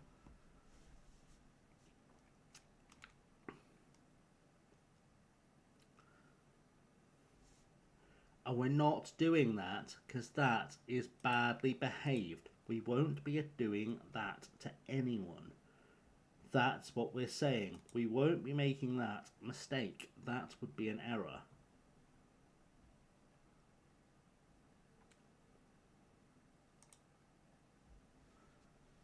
So, we won't be making that error. Okay? Okay. I'm just saying. Right. I'm going to very quickly grab a liquid because I am running low. And I'll be back in 2 seconds. And then we'll play the Poe game. Or the Pure game. Or whatever we're going to pronounce this.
Okay, we are back. We are back.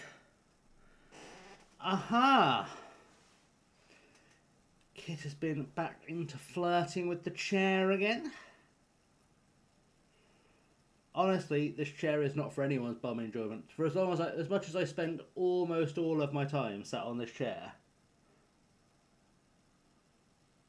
it is very uncomfortable. I think it needs replacing, but it's a very low financial priority for me until it breaks. And then when it breaks, I'll be like,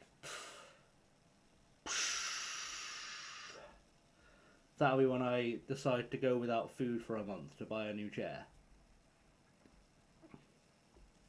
But to be fair, it's done me well, because I've been using this now for like 5-6 years, and it cost me 20 quid from a charity shop, so it's okay. We all know everyone prefers chair to me. Right, could you please stop trying to buy my players? Look, I appreciate I didn't give him a contract, and you've now signed my player away from me. And I appreciate that I signed 90 plus players and probably don't need. I mean, he can go because he was a bit rubbish anyway. And he's already gone. And I think he was a guy I had big hopes for because he was. Oh no, he's too small to play for us. He's 5'6". He's not even an adult. We'll just accept that sometimes players leave. Right.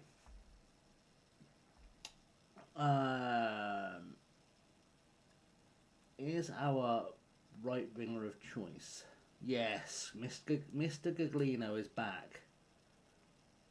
Mr. Guglino is back. I think we're going to leave Tonino Guerrero on the bench though, because I like his versatility. Even if he doesn't really do anything with it, I like his versatility. I cannot wait to get Hui Xiaolong in our team. I think he's going to be really special. He can't be far away from joining us. Hiccups now. Good stuff. Right, let's do it. One more goal, one more win, one more Champions League spot. That's what we're looking for. We are going to try and get Champions League football. I keep saying, I know I keep saying it, but frankly, I don't know what else we want to talk about other than the potential of us getting in the Champions League. If you have got topics you'd like to talk about, you can drop them in the chat.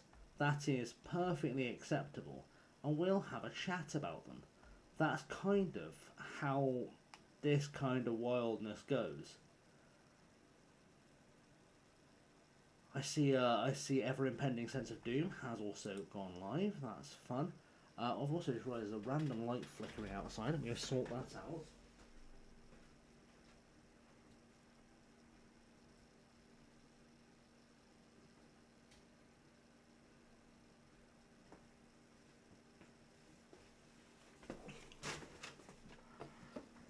I think the light bulb in my hallway needs changing because it started flickering. And usually I leave it on just for a bit of extra light whilst I'm streaming, but it was really in my peripheral vision, just flickering and driving me mental. Right, let's do this. We're the better team by far. He's been fine. Sure. Thanks, Valdo. Love your enthusiasm. Thank you, Bart. What a hero you are. Sheng Charming doing a thing and making it happen. They've got Barbie at the back. See, I see what they've done wrong here. We're gonna put this to chat. We're gonna put this to chat as a question. Typey fingers at the ready. Typey fingers at the ready. Once we get to out of this kickoff highlight, I am going to ask you guys the question, the big question. Why are PO bottom of the league? I want you to see if you can guess by looking at their team why PO are bottom of the league. We're going to get there in a second. You might be able to guess before you see a team sheet. You can see most of their players on the screen as things stand. But it's the big question. Kit got it straight away. Pio do not have nearly enough Brazilians for this league to survive this league. I mean, they've got Porfirio, who is Brazilian. They've got Jerome Van Dam, who is Tahitian. What are you doing playing a Tahitian? Prevo, Tahitian? I think I've got that many Tahitians in my entire squad. What are you doing? I've got one in goal, I think. Is he the only one? Possibly at this point. I do pairs also Tahitian. Tamari, Tahitian. Herrera, Chilean, I think. Papaura, Tahitian. Santos is probably Brazilian. He is. Barbie, Tahitian. Guys, you can't win anything with Tahitians. What? Why? Why are you doing this to yourself? Why on earth would you try and win the Tahitian League with Tahitian footballers? Everyone knows that to win the Tahitian League, you have to sign as many mid-Brazilians as you possibly can. I feel really old saying mid. Like, hi there, fellow kids. But it's the best descriptor I had. Keller, and Caracas scores. Edward Caracas scores. It's like the Premier League, you don't win with English players. It's bloody true. I bet they've even done something crazy, like got themselves a Tahitian manager. Can you imagine having a domestic manager and trying to win a trophy? What is this, Football Manager? My God. Doesn't happen.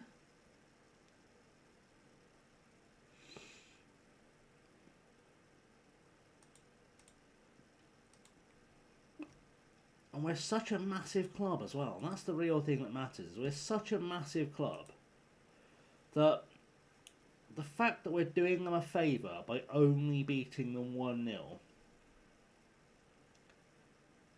is frankly as generous as it gets. It's frankly as generous as it gets that we would do them this honour, this favour, this true act of pallage. Like, they don't and will never understand how kind we've been to them to allow them to only be 1-0 behind. I believe it's running an advert right now. I think that's what I'm seeing. Obviously, the vast majority of you won't be seeing the ads, but some will. I should get in the habit of clicking the ad button before we kick off a game. It is a habit I have to get into. Guglino, Rafael Geller scores again. He's had more goals this season than he did last season in a much easier league. I just want to point that out. I know for a fact, without even checking, that he's had more goals this season by far than he did last season in a significantly easier league. I was going to sell him in the summer window because I didn't think he was good enough to score goals. And let's just pause this free kick. He's had 5 goals this season. He got 4 last year in a much easier league. Make it make sense. Right, miss this, Porfirio, because you've only got half your head hair. Like, your mum has got a bit wild with the old scissors, bud. That was never going to test us. He likes Route 1, apparently so. Apparently Route 1 is his jam. I don't like playing Route 1 football, ironically, but it was kind of the best edge I could give us for this season. It was like, I couldn't find like the best players for every position. And I couldn't find the fastest players for every position. So I just went for the biggest players for every position. It's very Dave Bassett. It's a very Dave Bassett kind of management idea.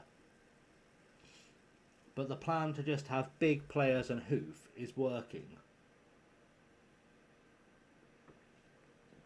I'm not sure why Costa was covering that and not Redigolo.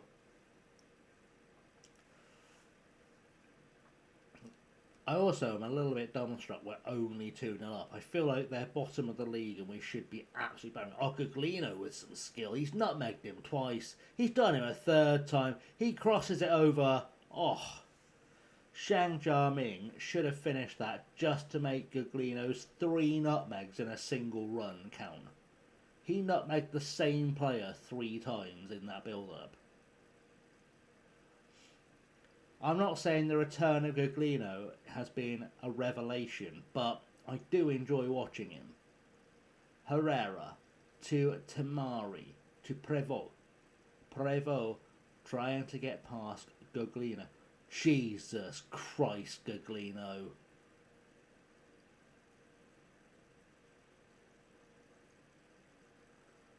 What the fuck was that?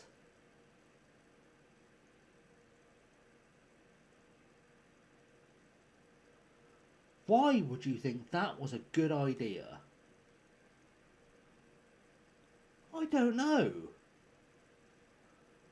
Why on earth would it go into your head that that was your play? Right, I'm going to put Caracas in the centre of attacking midfield just to fill that gap.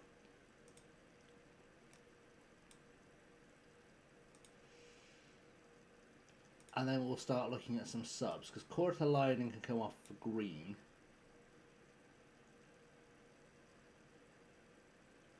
Shang Xiaoming can come off for... Well, actually, let's put Tino Guerrero in, and let's put Caracas back up top. That might be a play. And that should work. Apparently I am. Apparently I'm showing them Kung Fu Panda. It's like the first time when you're a kid you watch a Jackie Chan or like a Bruce Lee film, and you definitely think you are as good as Jackie Chan or Bruce Lee at doing the martial arts, until you either hurt yourself or you try and hurt someone else and they hurt you.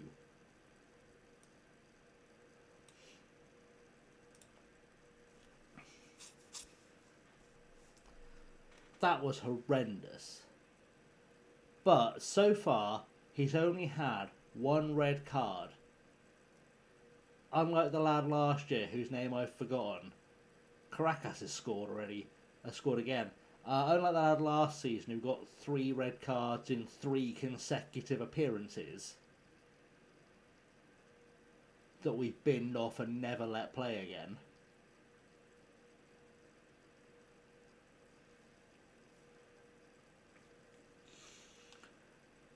He's had one moment of madness and we've pretty much survived it. Admittedly, we've survived it because we're so much better than this team.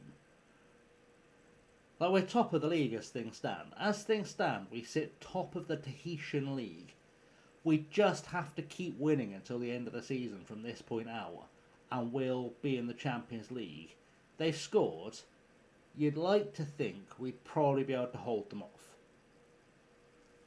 You would like to think we can probably hold them off from here.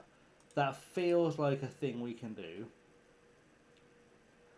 See Benny on alert. Benny must be up playing FM. That must be a thing that happens. I'll have a little check. I do see Benny in my list. I see Benny hiding in my list.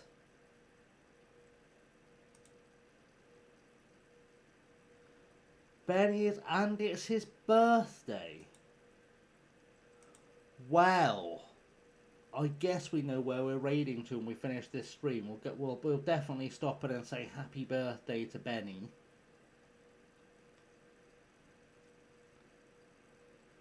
Has he grown his beard back yet? Has he been allowed to have his beard back yet? Also, I thought he was playing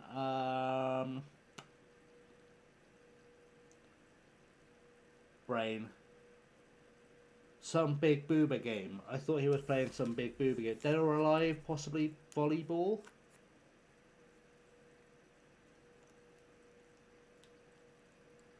I specified Dead or Alive volleyball because they used to make Dead or Alive wrestling games. I don't know if they still do, but they certainly used to.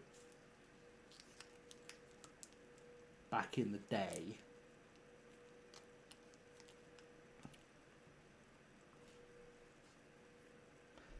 And I seem to remember they're actually pretty enjoyable. The gameplay was actually pretty good.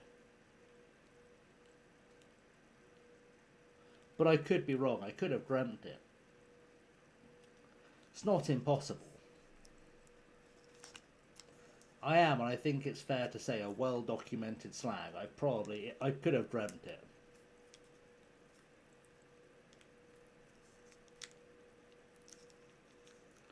Jesus Christ. Get it clear. Good. Let's just waste... I'm going to tell the boys to waste all the time.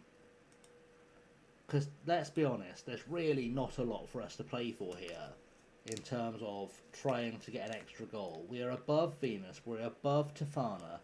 We are very much safely ahead. We can just afford to take our time.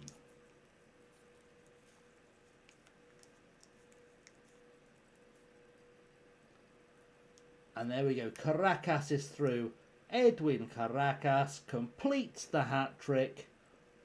He was a midfielder. Do you remember when he was a midfielder for us and we just randomly decided he was going to be a striker? Jesus, he's now absolutely smashing this league.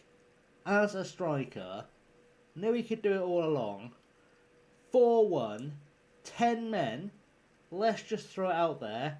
This has been a bloody good result. And assuming that's a legit top of the table. Is it a legit top of the table? Not really, but we'll pretend it is.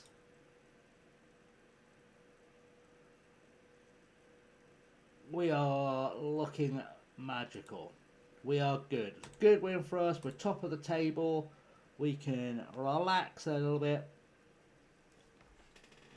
We have got 6 games left until we are the champions of Tahiti. 5 games left until we are the champions of Tahiti.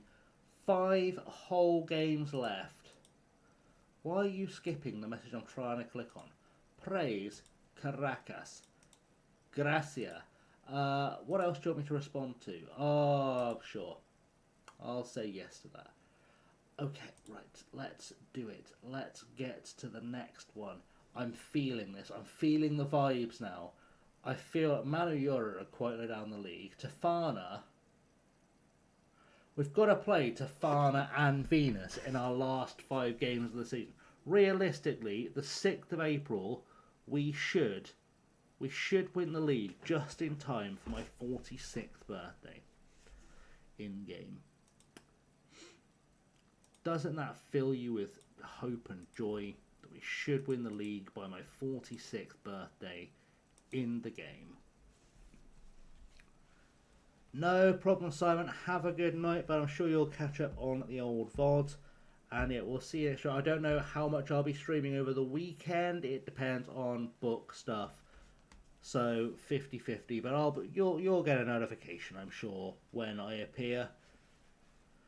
But yeah, thanks for being here. See you soon, Simon.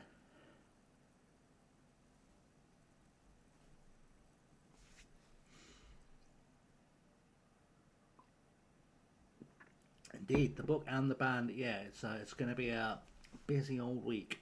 A busy old week.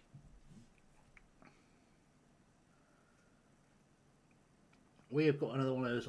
This would have been the perfect time to play Scrandle because we are between. We're 2 weeks between games. It also would have been the perfect point for me to take a break. But that's life. I did say 1 o'clock. I did promise everyone it would be a 1 o'clock finish to the stream. I guess it does come down to, do we finish the season or do we save it for another night and go see Benny? I don't know. Agustin Goglino has accepted is fine. It's a tough choice because I kind of want to make sure we're securely top of the league. I think that's my thinking, as I'd like to make sure we're securely top of the league before we end the stream. But then if we reach a stage where we've got like 3 games left, we may as well play those 3 games. You know?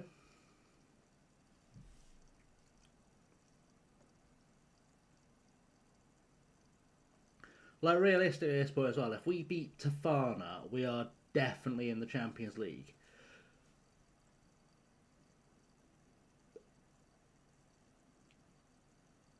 It's a tough one.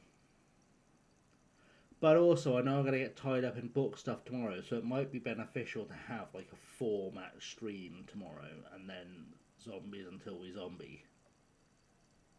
Just to have like a nice wrapped up thing in a bow.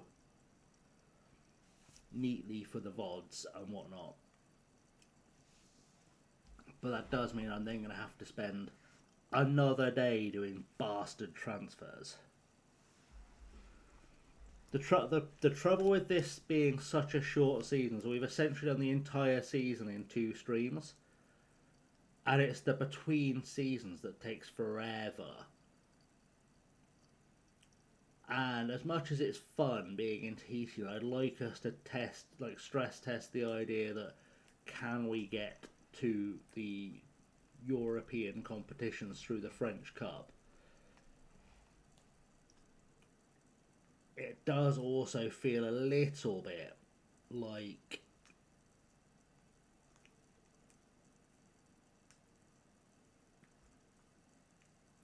I'm going to end up doing 2 days of streaming, followed by a day of slog, followed by a day of transfer slog, followed by 2 days of streaming, followed by a day of transfer slog, blah blah blah, repeat.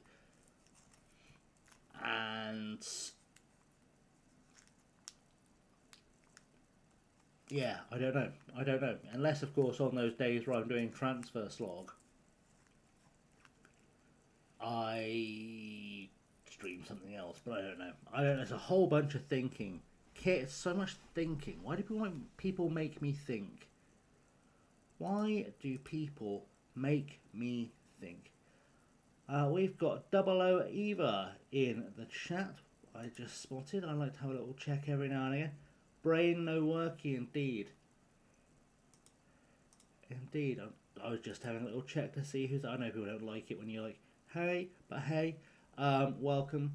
I spotted you there. I was just flicking through to see if someone was still with us. It looks like Liam has gone to bed. Or isn't showing in the list, but potentially gone to bed and I've just not noticed.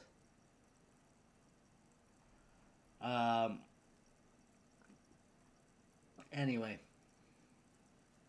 Manu Ura are up next, and Manu Ura are, and this is true, going to be victims one way or another. It's true. It was just one of those things. I was just thinking. Liam hasn't posted anything in chat for a while. I don't know if he was still here or disappeared. So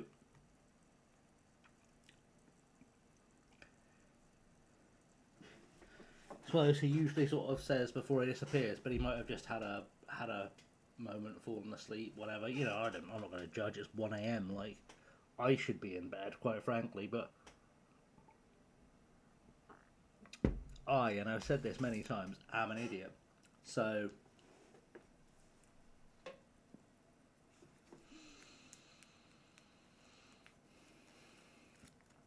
you know, it is very much what it is. If we're being honest, I've scared Eva off, but that could also mean that Eva was possibly a bot. I don't think Eva was a bot because that was quite an old account. I think they've just stopped in to say hi and got shy. Bless. Right, we're going to repick the team. We've got players I don't recognise in the team because I've had to repick it. Right. Well, first of all, Xiaoming is. Why would I drop? Like, the Keller Caracas connection has been quite phenomenal. Why would I be dropping any member of that partnership? Let's not get silly now.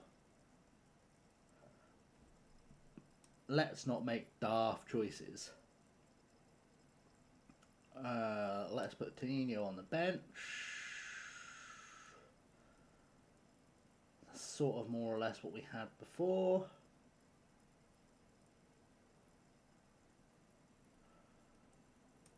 Except I probably want Lino in there.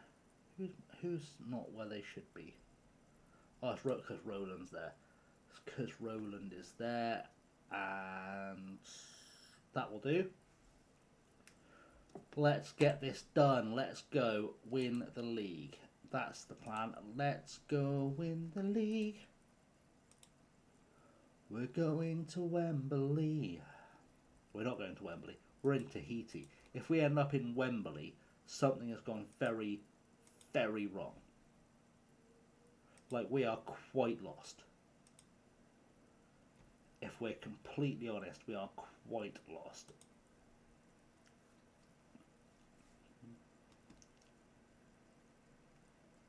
So, that would be a mistake. That would be a mistake if that was a thing we were trying to achieve.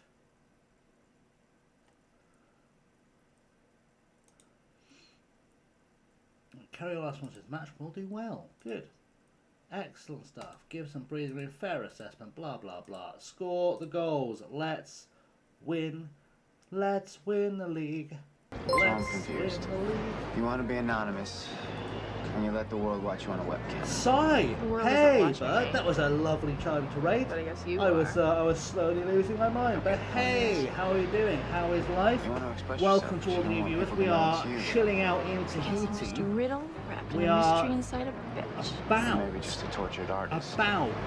Look, I don't from need the you league, defending me I on my think. work. I don't need you you analyzing for the it or follow, interpreting Si. it either. And in fact, I'm It's pretty funny, sure I was sort of I just don't need you at all. half background working, Pretty seeing sure. who was on in case I did a raid out, but Are you I've got following some me? life left I was in me, actually so just gonna ask do you the welcome same in thing. everyone who has just joined chat. You're hot. Lovely to have you here. I may resist for a while, but we both As I know said, we're eventually playing I'll give in. Tahiti So as why don't we AS just skip that? Taravao. My good baby. They are a team we joined in the second tier in Tahiti. They've just been relegated, having won the cup. We left Dumbarton to come. It's going good, Si. How was your stream? How was your?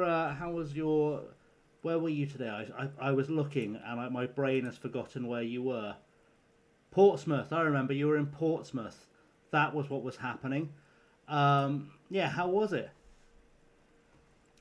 Yeah, I think you do just follow me on YouTube. It's been a while since we've crossed paths. I think the last time we crossed paths was when we played each other in Greeno's charity tournament many years ago. But we'll give... if you're not already following Si, and to be honest, I don't know why you wouldn't be, but if you're not already following Si, do go check Si out. Star of the... it's a foodie YouTuber. Crazy. Si is, of course, 1/4. I can never keep up if it's 1/4 or 1/5 or 1/10. Anyway, he's one of the many hosts of the FM show. Do go check out the FM show if you haven't already. See, it's one of those. I can never tell because either you're not there or Aaron's not there, or there's like 3 guests, or I can never keep up. I get so confused. I do. But if you're not watching the FM show, do check it out. It's always a good time. We are big fans, and all of the guys involved are lovely guys. Very nice people who all deserve your love and support. I'd post a link in chat, but I don't have one to hand. But if someone does, please feel free to post it, because the FM show is the high point of FM community chat. It is the best thing going today. That, and of course the sister podcast with our lovely friend Ank. Do the WFM show. Do go check it all out. We'll do the pluggage for everything we do. But yeah, we're going to try and win this title in Tahiti. So, we've been on a journey. We've been on a journey save. We started off in the second tier of Greece and got relegated, largely because I somehow failed to notice all season that I had a goalkeeper that was 5'3" and couldn't work out why I kept conceding so many goals when everything else in the tactic was working. So we got sacked there. Then we went to, yeah, I know. The thing is, it's the guy's called Sebastian Jensen. He's a Brighton goalkeeper in real life. We brought him on loan, and he's 6'4" in real life. So I didn't think anything of it. And then I noticed in game after we got relegated that he was in fact 5'3" in game. Then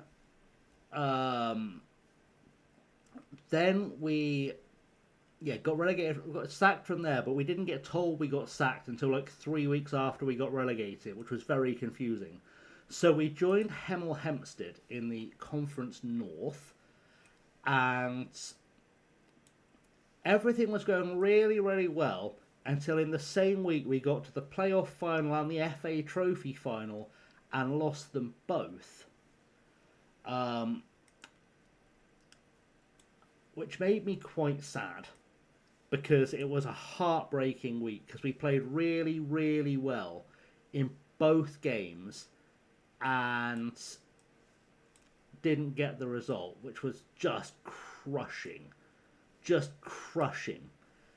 And so we kind of took a job with Dumbarton in the 4th tier in Scotland, and somehow also didn't get through the playoffs in Scotland.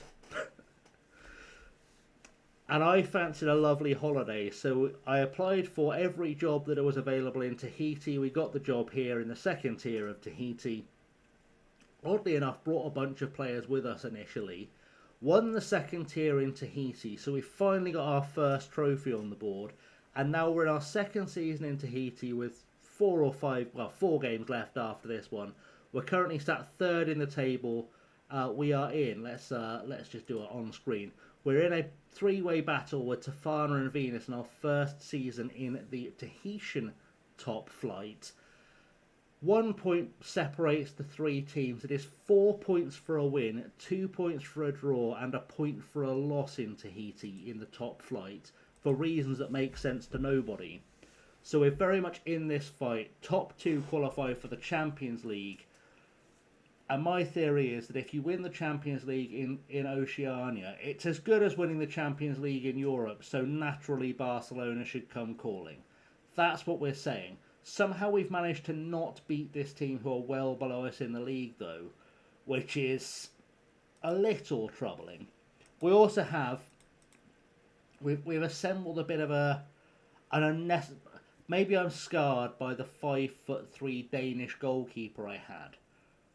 And I've had a bit of a reaction to that. But I will show you in a second the sheer monstrous size of our players. Which, if we're being completely honest, I may have gone overboard. That's just a sampling. That's the top, 20-ish players in our squad who come. That's the top 21 players in our squad in terms of height are all 6'5" and above. And you can actually fill an entire other page with players who are 6'5". I have built a team of giants to take on Tahiti. I'd love to see a comparison, but unfortunately you can't have that in FM anymore. But very much in a position now where the league is sort of within grasp. We've got to play Venus and Tafana in our next couple of games. If we beat both of them, I expect us to be in the almost certain running for the Champions League, if not the title. In fact, I'm going to holiday to the next game because the trouble with this league is it does feel like it is forever between games. Sometimes it's 2-3 weeks between games. It's only a 22-game season. And then the off-season is 5 months long. Also, if you've just joined us from Size Raid, you're still here, and I appreciate you sticking around. It's lovely to have you here. Do feel free to follow. I'm on every night, so if Sai isn't, I'm usually here. To keep the troops entertained. I've done the big announcement tonight I say the big announcement. I've talked about it a little bit with my regulars in the last few weeks, but my first novel is coming out this week, so we shared some cover art from that. I don't know if I'm the first person in the FM creator community to write a novel, but I am certainly the most recent. So there we go. Thank you, Si. I will. In fact, I'll do a lovely share for everyone again of the artwork we've. I say artwork. It's very much a sample artwork that I've put together for the cover. We've been playing Scramble, by the way, but whilst we were distracted by other things. So this is one of the 3 options I've got for cover art for the novel. But it's going to be, unless I have another last minute change of heart, it's going to be called The Afterlife of a Disaster. It is a work of literary fiction, part romantic comedy, part political satire, parts story of global travel and addiction and things. it's quite a jaunt, but that will be out towards the middle, if not end of the week. So yeah, we're having a little bit of a celebration of the novel being on the horizon for release this week.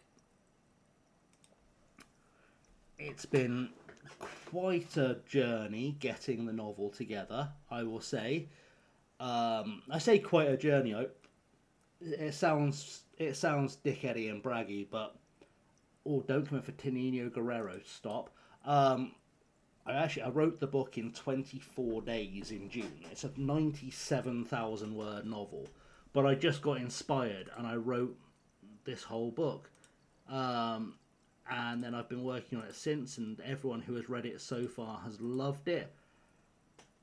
And then I sent it out to a bunch of agents, and that got mixed results. But I've had so much love for it as a book that I've decided to self-publish, which I always think is a bit dodgy. But I've got a list of people asking me constantly when the book is coming out. So it's coming out this week, and hopefully it will do very well.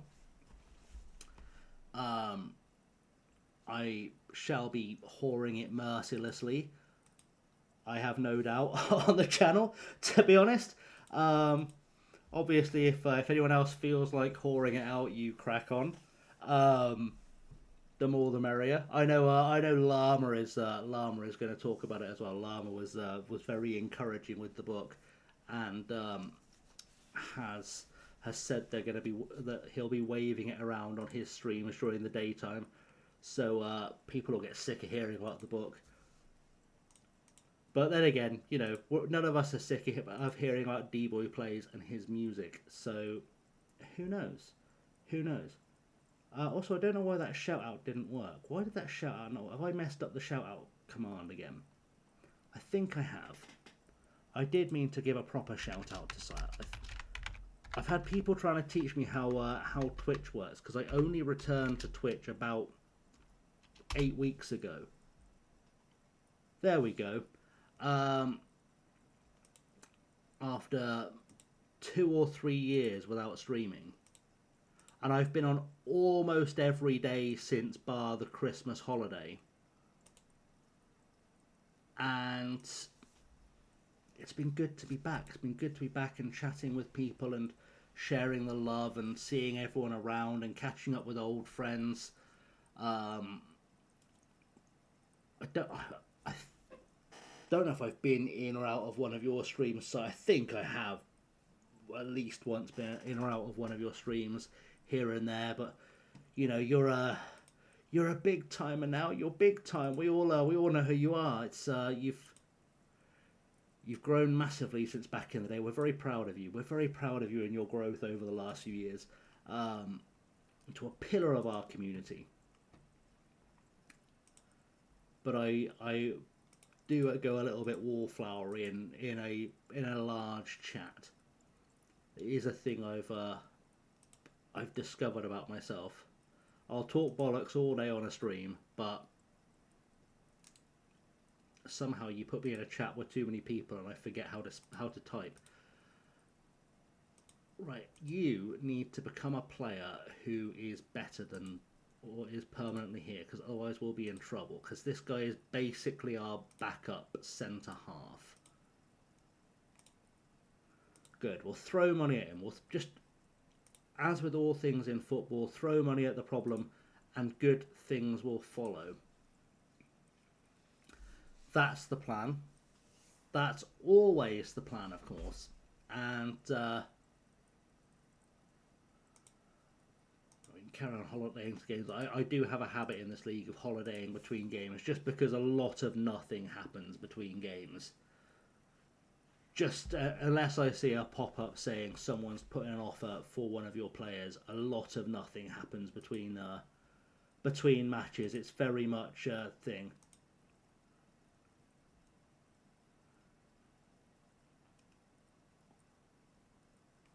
I never check my messages, and when I do, it's always random stuff from 4 days ago that I didn't see. Don't know if anyone else has that issue that streams. This is it's obviously not a standard built into the game league. It's one of Timo's league packs. Shout out to Timo, makes for my money the best league packs. But in terms of being a standard league, no crazy rules. But the only crazy rule this league has is it's a bit of an odd one. It's 4 points for a win, 2 points for a draw, and 1 point for a defeat. So everyone's getting a participation trophy. I don't know why they've come for that system, because it looks really odd until you do the math and realise it is essentially still 3-1-0. But they've just given everyone a participation trophy for losing. Like, it doesn't really affect the spread in the league at all, if you know what I mean. It just makes it really hard to do the maths. When you get to the end of the season, like, oh, so I need like 4 points to get promoted. I'm out of this one, but actually you need 3 points, or, you know, it's a bit of a weird one. But yeah, there's nothing else of any real note. And in terms of like rules, there's no limits on transfers, on registration, on anything like that. You can have as many players as you like from as many countries as you like, of as many ages as you like, as long as you can afford it, really. And money is tight in this league. As you'd imagine, money is tight, but it's not awful. Like, we're in debt at the moment, and that's just how it goes, as we all know. But in terms of budgets this season, like, our wage budget is £174,000 a year, which in Football League maths, or, you know, in regular people maths for people who don't play on per year, is £3,000 a week for the squad, which would be a pretty respectable budget in sort of the Northern Premier, I would say. And players here cost about £5 a game if they're on pay-as-you-play. What we have discovered is all but two other teams, one of them being us in this league, the other being Pio at the bottom here, basically just have a squad full of Brazilians.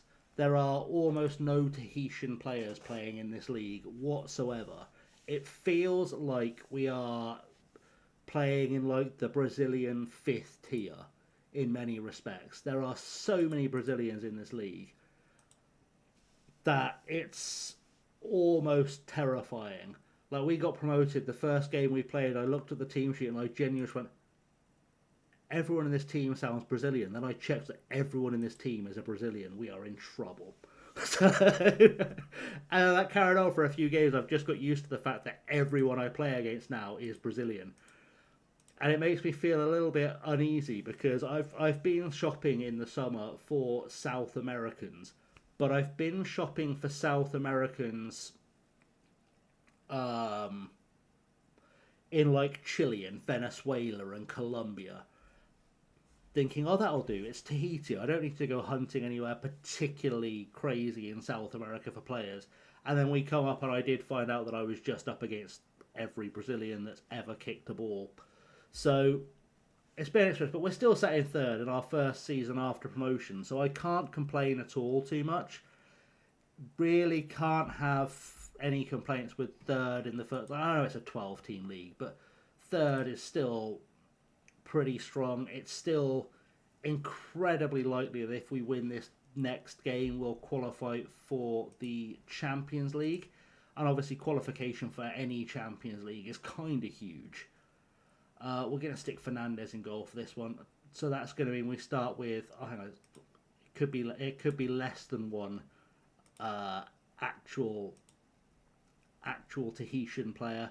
We have in fact got one Tahitian, Dupere, still in our team, and he looks like he's utter garbage, but he's actually been really, really good for us. He's been really solid. I've just noticed Zhang Xiaoming is leaving. I should have given him a proper contract. I know he's only 1.5 star in our system, but I found a giant Chinese winger and I couldn't say no. So, you know, I'm a simple human. If I see a giant Chinese winger who looks like they can run a bit in a league like this, I sign the giant Chinese winger. It's just what I do. If I, you know, We all love finding a random player who's good enough for our team from a random country and giving them a go. We've all signed the odd random Fijian or Samoan in our time. Found the one new gen from Andorra who looks like a worldie and given them a go. Putting more faith in the fact they're Andorran than the fact they might potentially be a worldie. It's just how FM goes sometimes. And I'm a big fan of having a team full of random nationalities. Like I would bet money that Kortelainen is the only Finnish player in the southern hemisphere at this stage in my save. I'd be very surprised if there was a Finnish player playing in the A-League or in South Africa or in South America anywhere. And the poor lad must be very confused because it's very much the opposite of being in Finland. But he's played really well for us. I think we signed him from some random English club. I know it's from Whitecaps in the US. There are a few players in this squad that I have signed from random English teams. Edwin Caracas has scored again. Edwin Caracas, when I signed him, was a midfielder. Like an attacking midfielder, a cam. And I sort of decided that I wasn't going to play with a cam really late in the day. And I thought, I'll just try him out as a striker. And that's his 7th goal in 16 games since converting to a striker. He's been a revelation this season. Absolutely on fire. So to sort of get everyone caught up, last season we got promoted from the 2nd tier, and I can't stress this enough how tight it was. So we were 91 to 1 on to win the 2nd tier, because obviously as cup winners relegated you expect us to be better. But no matter what we did, no matter who we tried, what system we tried, we could not get our strikers to score. To the point where our top scoring striker in the league last season had 4 goals in 22 games.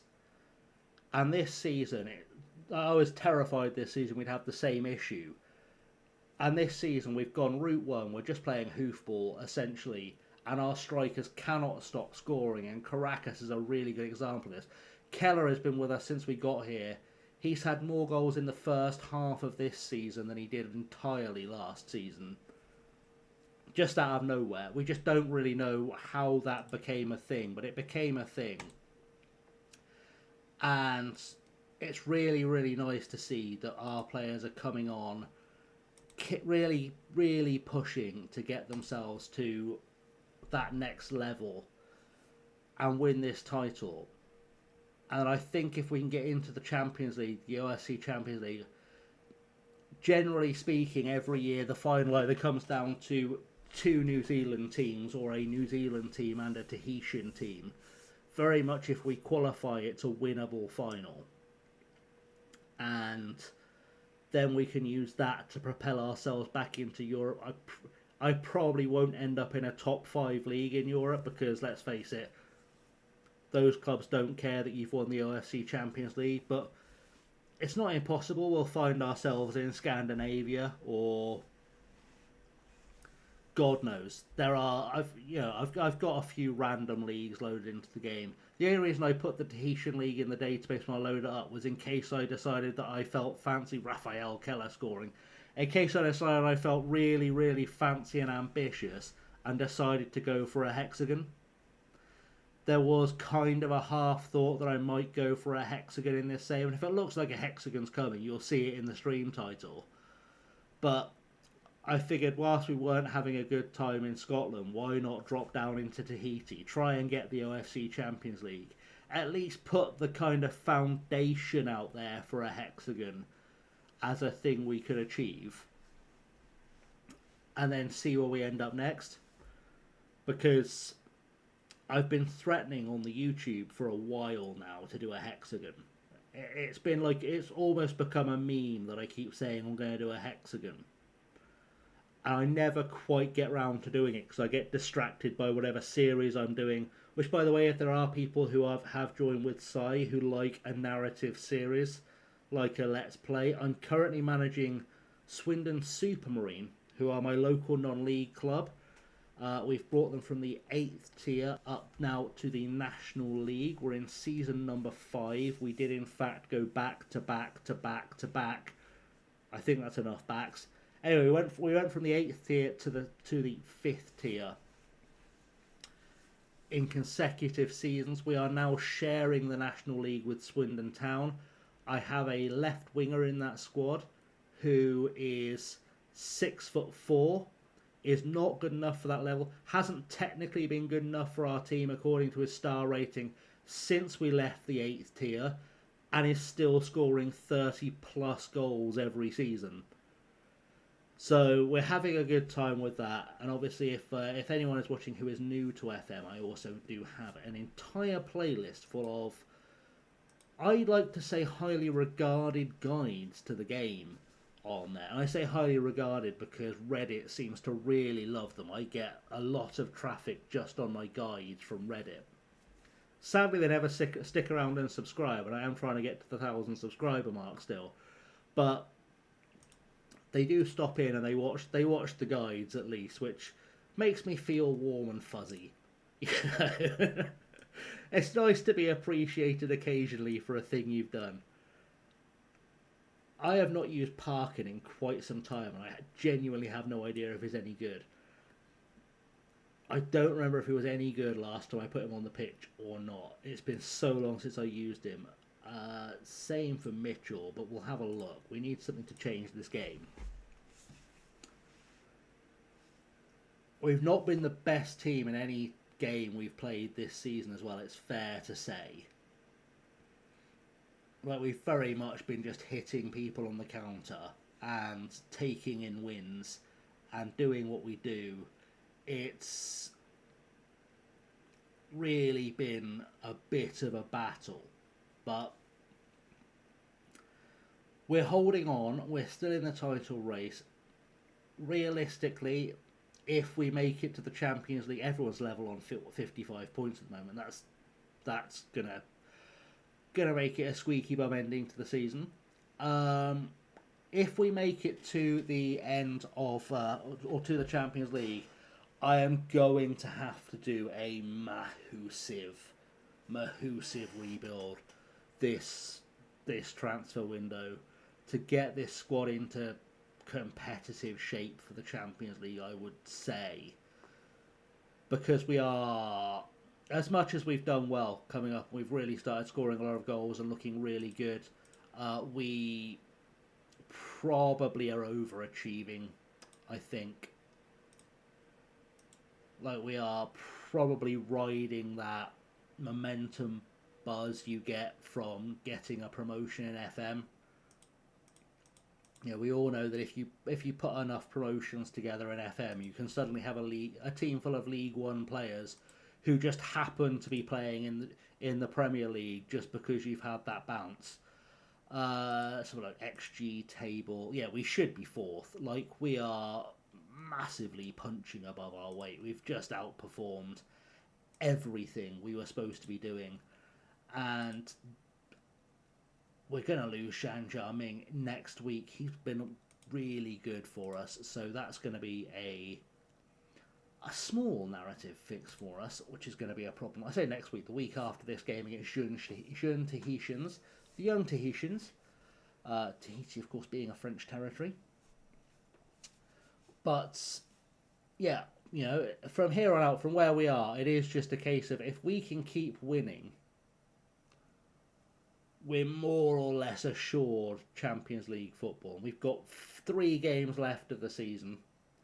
I wasn't entirely planning to crack them out tonight, but we're there now. We're here towards the business end of the season, the back end of the season.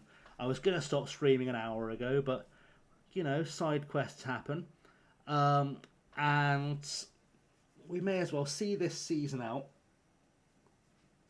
Then I can go and do that transfer window off screen, because it is a 5-month window. I tried doing I don't know if you've ever had this experience, Si, but if when you find yourself in a league that has this huge gap between seasons, and you try and stream that gap, it just feels like the stream lasts forever because you don't do anything but transfers for 5 whole months, and it's honestly torture.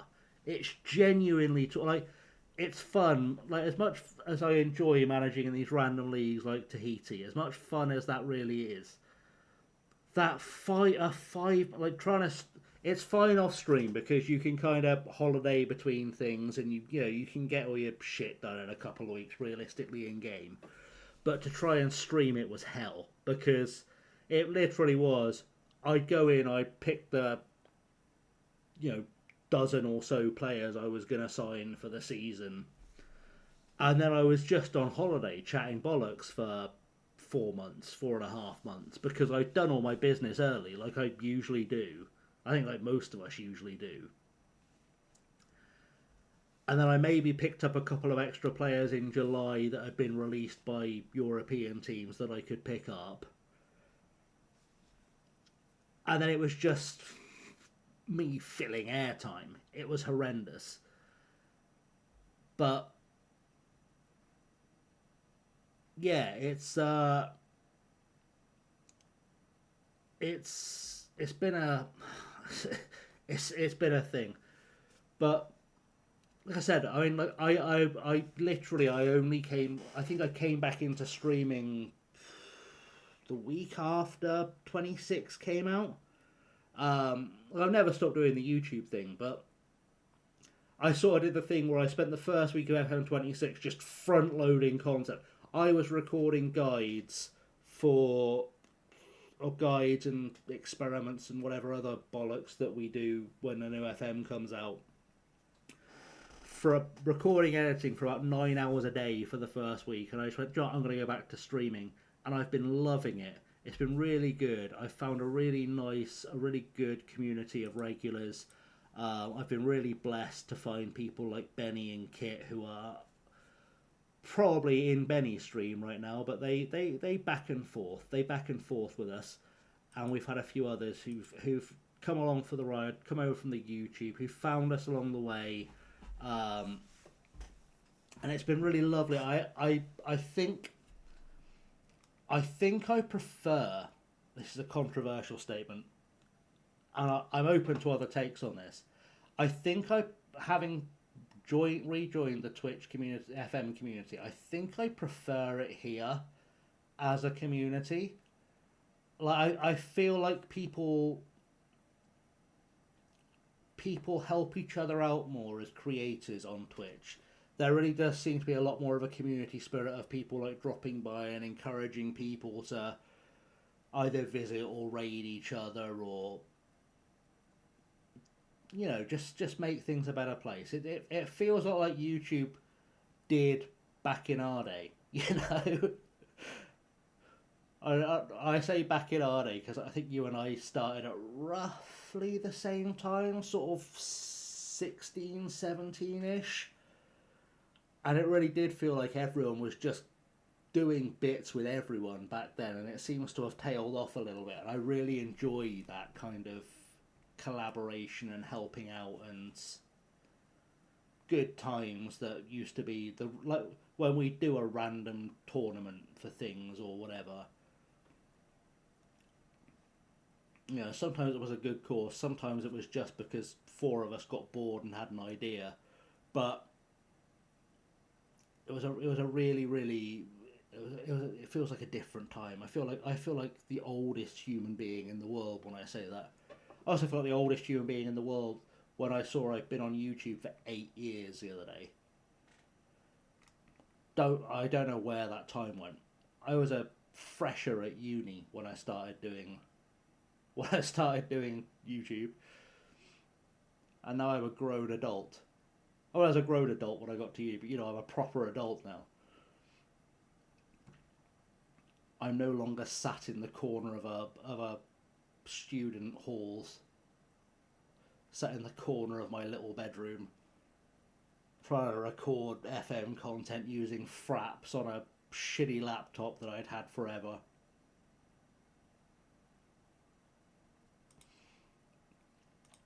I even went wild and built a gaming PC just for the purposes of making content. I feel like my entire life has got weird just because I decided to start doing this for fun.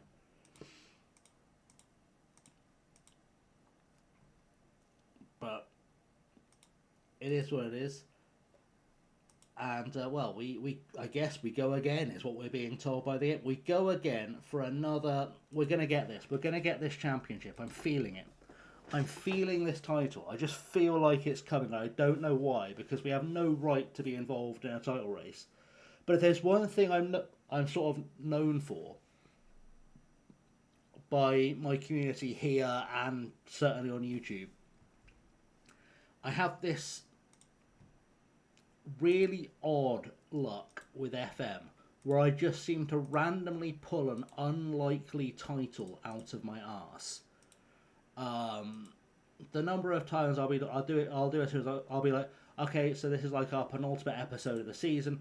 We've got 12 games left. We'll play that one and we'll finish it. We'll be 7th in the league, and then I'll come back in the next episode with, so we're in 2nd and 2 points behind the title with 2 games left to play. And happens so often. I swear people think I'm save scumming, and I'm not. I just have somehow the most absurd luck. Like I say luck, but like I'll somehow just build momentum and find myself in a random title race. Yeah, kid, pure save. I save scum. You see me save scum so often. The number of times you'll see me in a random title race out of nowhere on the channel, and I can't explain it. How in that 8-game gap between episodes, we've somehow gone from form to we've won like 10 in a row and put ourselves in a title race. It's true, I can't even save half the time.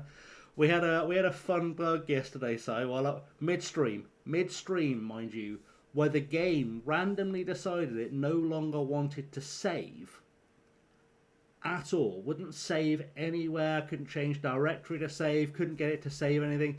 Check my hard drive, plenty of space left on my hard drive. It wasn't a space issue, it wasn't any kind of issue. And it turns out there was some random mod I'd installed that had just stopped working at random, that was stopping the game from saving. But midstream, I had to reinstall the game on Steam whilst trying to be vaguely entertaining for everyone that was watching, because I value everyone's time and I really want everyone to be entertained by me while I'm here. It's a bit like you've come round my house for a couple of beers. I want to make sure everyone feels entertained while we're here. And I'm trying to do that, and I'm trying to reinstall the game with a clean install just to get this save back sort of ticking and running, whilst also in the corner of my mind going, shit, I might have lost this, because the save files did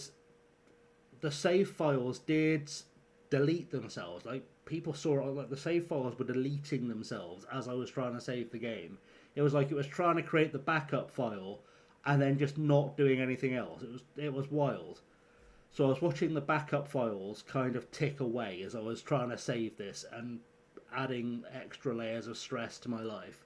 Meanwhile, I'm thinking, if I can't continue to save, I'm midstream. I need an idea for a new series or a new stream series rapidly here. And so I'm trying to do that whilst reinstalling the game, whilst trying to stay entertained, whilst desperately making a YouTube thumbnail for the backup idea that had just popped into my head whilst reinstalling the game. It was chaos. I have never been so stressed. I have never been so stressed in my life. It was like juggling knives whilst being chased by a tiger, to the point where I had a therapy appointment today, and it was the main topic of my hour with my therapist, just how much this had broken me last night.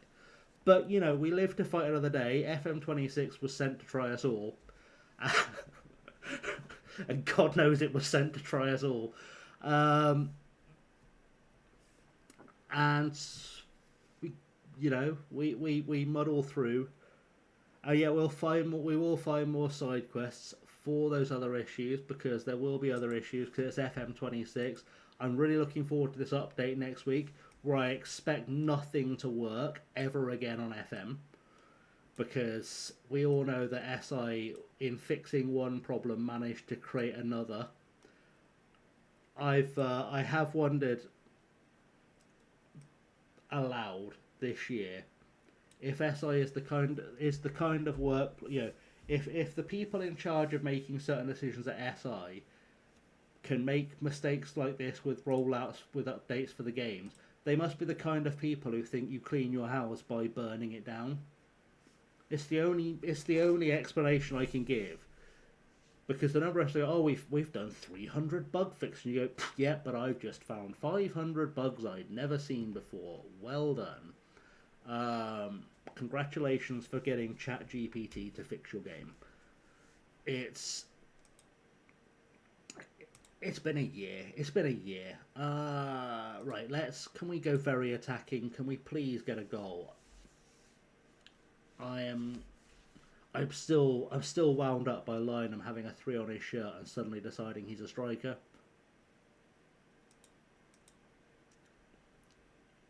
Number 3 shouldn't be playing there, but I don't have anyone else to do it. Oh, we've dropped points again. We've gone out of the top 3. This is so tense. I'm going to tell them it wasn't good enough. I don't care if that upsets them. I'm going to tell them it wasn't good enough. I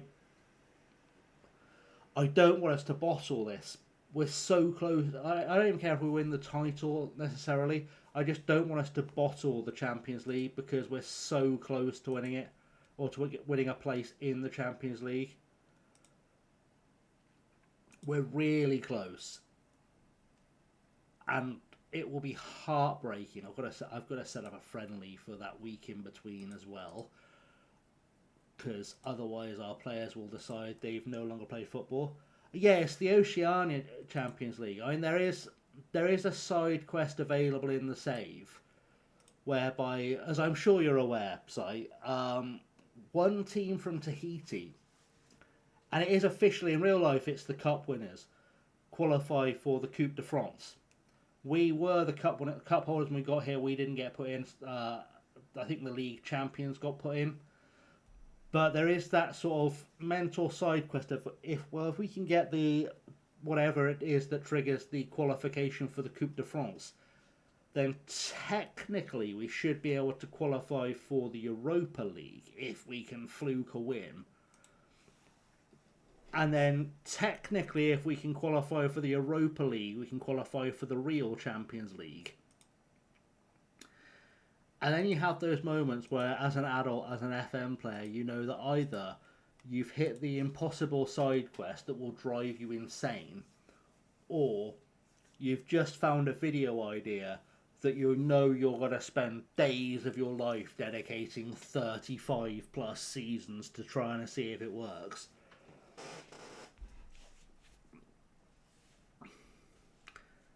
And such is the curse of being a content creator, I do not have it in my head. That pervasive thought of, shall I see if I can win a Champions League, like the real Champions League from Tahiti? Do I think that would make a good video? And there's the part of my brain that wants to there's the part of my brain that turns it like it's like the angel and the devil on the shoulder. I've got Tom sat here going, that's a cracking idea, mate, go for it, that's a brilliant idea. And then I've got like Kev sat here going, that sounds like a lot of work. You know? It's the best way I can describe it. There is the Tom side that goes, that's a great idea, it's really weird, but it's a great idea. And then I can sort of just hear the voice of Kev going, that sounds like a lot of work. Just play your little series where you go from game to game and we have a little storyline. And shut up and stop getting ideas above your station. And I never quite know which way it will go. But then again, I have also introduced the new feature on the channel this year with FM26, which is a series I've called The Wheel of Chaos. It's a really simple idea. Basically, I spin a random wheel. Ah, Custard Prophet, welcome. Welcome to YouTube. Hope you're well, mate. Lovely to see you. Yeah, so the Wheel of Chaos is I take the Wheel of Names thing that we've all used for a video at some stage, and I put 4 wheels up, and I have a country, and I've got all the league packs that I've got on this wheel as well as the base ones, and we then randomly select the country, then we then randomly select the club we're going to play at, and then we ask it like what the end goal is going to be. It's like win the Champions League, win the league, win a double, win whatever, right? And then we add an extra layer of rules. So it'll be a youth only, it might be a director of football, youth to goal, whatever you want to call it, money ball, blah, blah, blah. And we get these things. And then so far this year, the challenges I've had were to win the 3rd tier in the Bahamas, but letting my director of football make all the transfers. And for it took me 3 seasons, because the director of football only signed 1 player the entire time. We then went to Albania, where we were challenged to win a European trophy from the 2nd tier, like starting in the 2nd tier of Albania, to win a European trophy. And luckily it didn't put any random rules. Indeed, Albania, the Bane of Al, welcome Elodie. So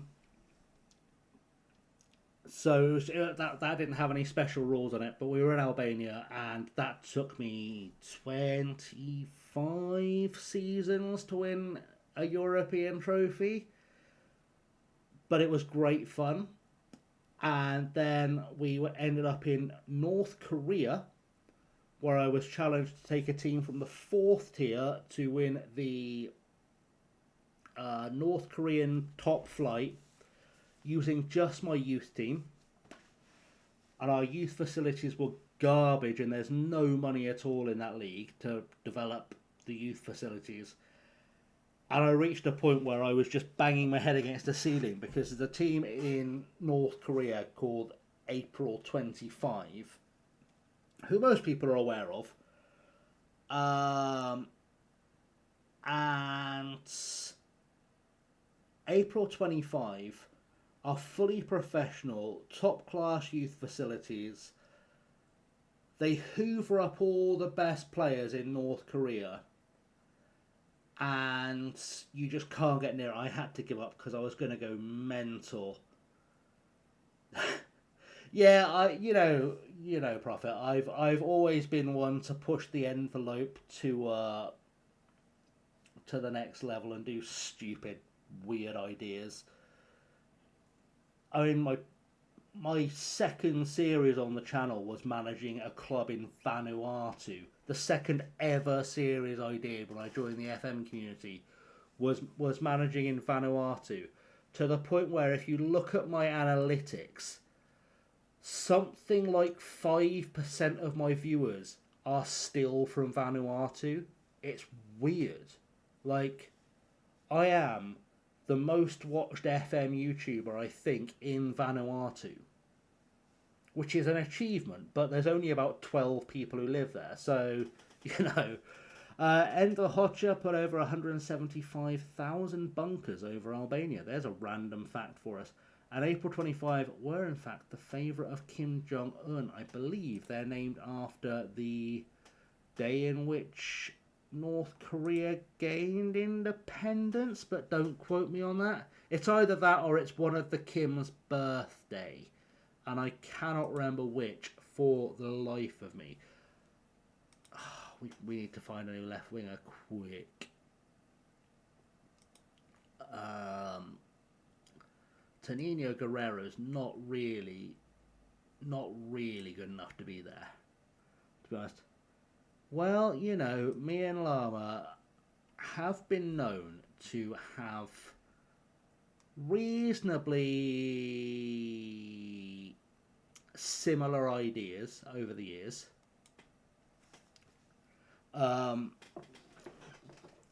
We are very alike. We both love a dad joke, so we are very alike. Apparently, it was the founding of their army, April 25th. Yeah, it's not unknown for Llama and I to have very similar ideas, tastes in things, dad jokes, etc. So yeah, it's not a huge surprise that random crossover ideas between our channels have been similar. It's amazing we don't have more crossover viewership, to be honest, because yeah, I think I do occasionally see things on his channel. I was toying with that, you know, and he probably sees the odd thing that pops up on mine and goes, I was toying with that. But yeah, it's one of those things where it's so hard now. There's so many brilliant FM content creators, and I'll always be the first one to put my hand up and say that there are a lot of brilliant FM content creators out there. Prophet did an excellent job back in the day of highlighting many of them, for which I and others that were featured I know are still very grateful. And we wish the series of introducing creators would come back, but I understand the time constraints. No pressure, Prophet. Don't feel like you have to bring it back. But there's so many great creators now with so many great ideas that I almost feel like it's nearly impossible to have an original idea. Like, I think the Wheel of Chaos is an original idea. I've never seen anyone do it, but I'm also very aware that even in English there are probably, 4,000 or 5,000 FM creators. Someone must have come up with that idea before. And it's so hard to watch all of everyone's content at this point. That whereas in the day you could back in the day, I say sounding old again, you could have an idea and you'd have a reasonable idea of whether Kev or Loki or whoever, Tom or Jack had done it. I can't keep up with their content now because there's so much. There's so much great content out there, it's impossible to keep up. And I always feel really bad that there are friends of mine in the community who I can honestly say I don't remember the last time I watched their videos. For example, I think Sai's still in chat. As much as I try and watch the FM show every week, I definitely don't watch as many of the videos on your channel as I used to, just because there's so much out there, only so many hours in the day, and I'm following so many creators that I'm at the mercy of the algorithm whether I even see if a video has popped up. And then it's usually what I'll find is I'll sit and I'll watch the FM show. I wonder if Sai's posted a video recently, and I'll actually physically go and check and have a look. It's a bit there's almost too much choice now. Yeah, that's it, Prophet. It's so hard to keep up. And we all sort of try and keep up with our mates and stuff, and the people we know, and I say mates, the people we've I guess built up even these kind of passing ships in the night relationships with over the years. That we try and keep up. And we all know we try and keep up, and not all of us are terribly successful at doing it. We all have a sort of vague idea of what content each of our sort of friends and passing colleagues are. You should bring the showcase back. You should. I mean, honestly, I know we talked about this before, didn't we? And you said it had become a bit of a drain or whatever.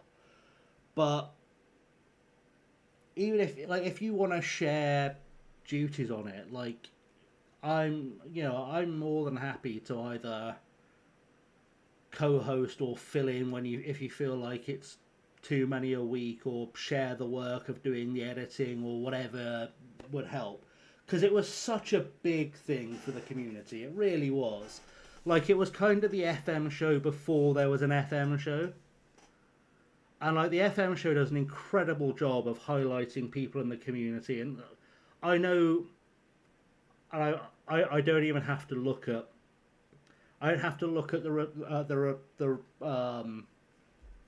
the comments and the Twitter crap and stuff that I'm sure the FM show gets, where I'm sure there's whinging about how it's only the big creators that get on the FM show because people don't understand how the algorithm works and that it's a business.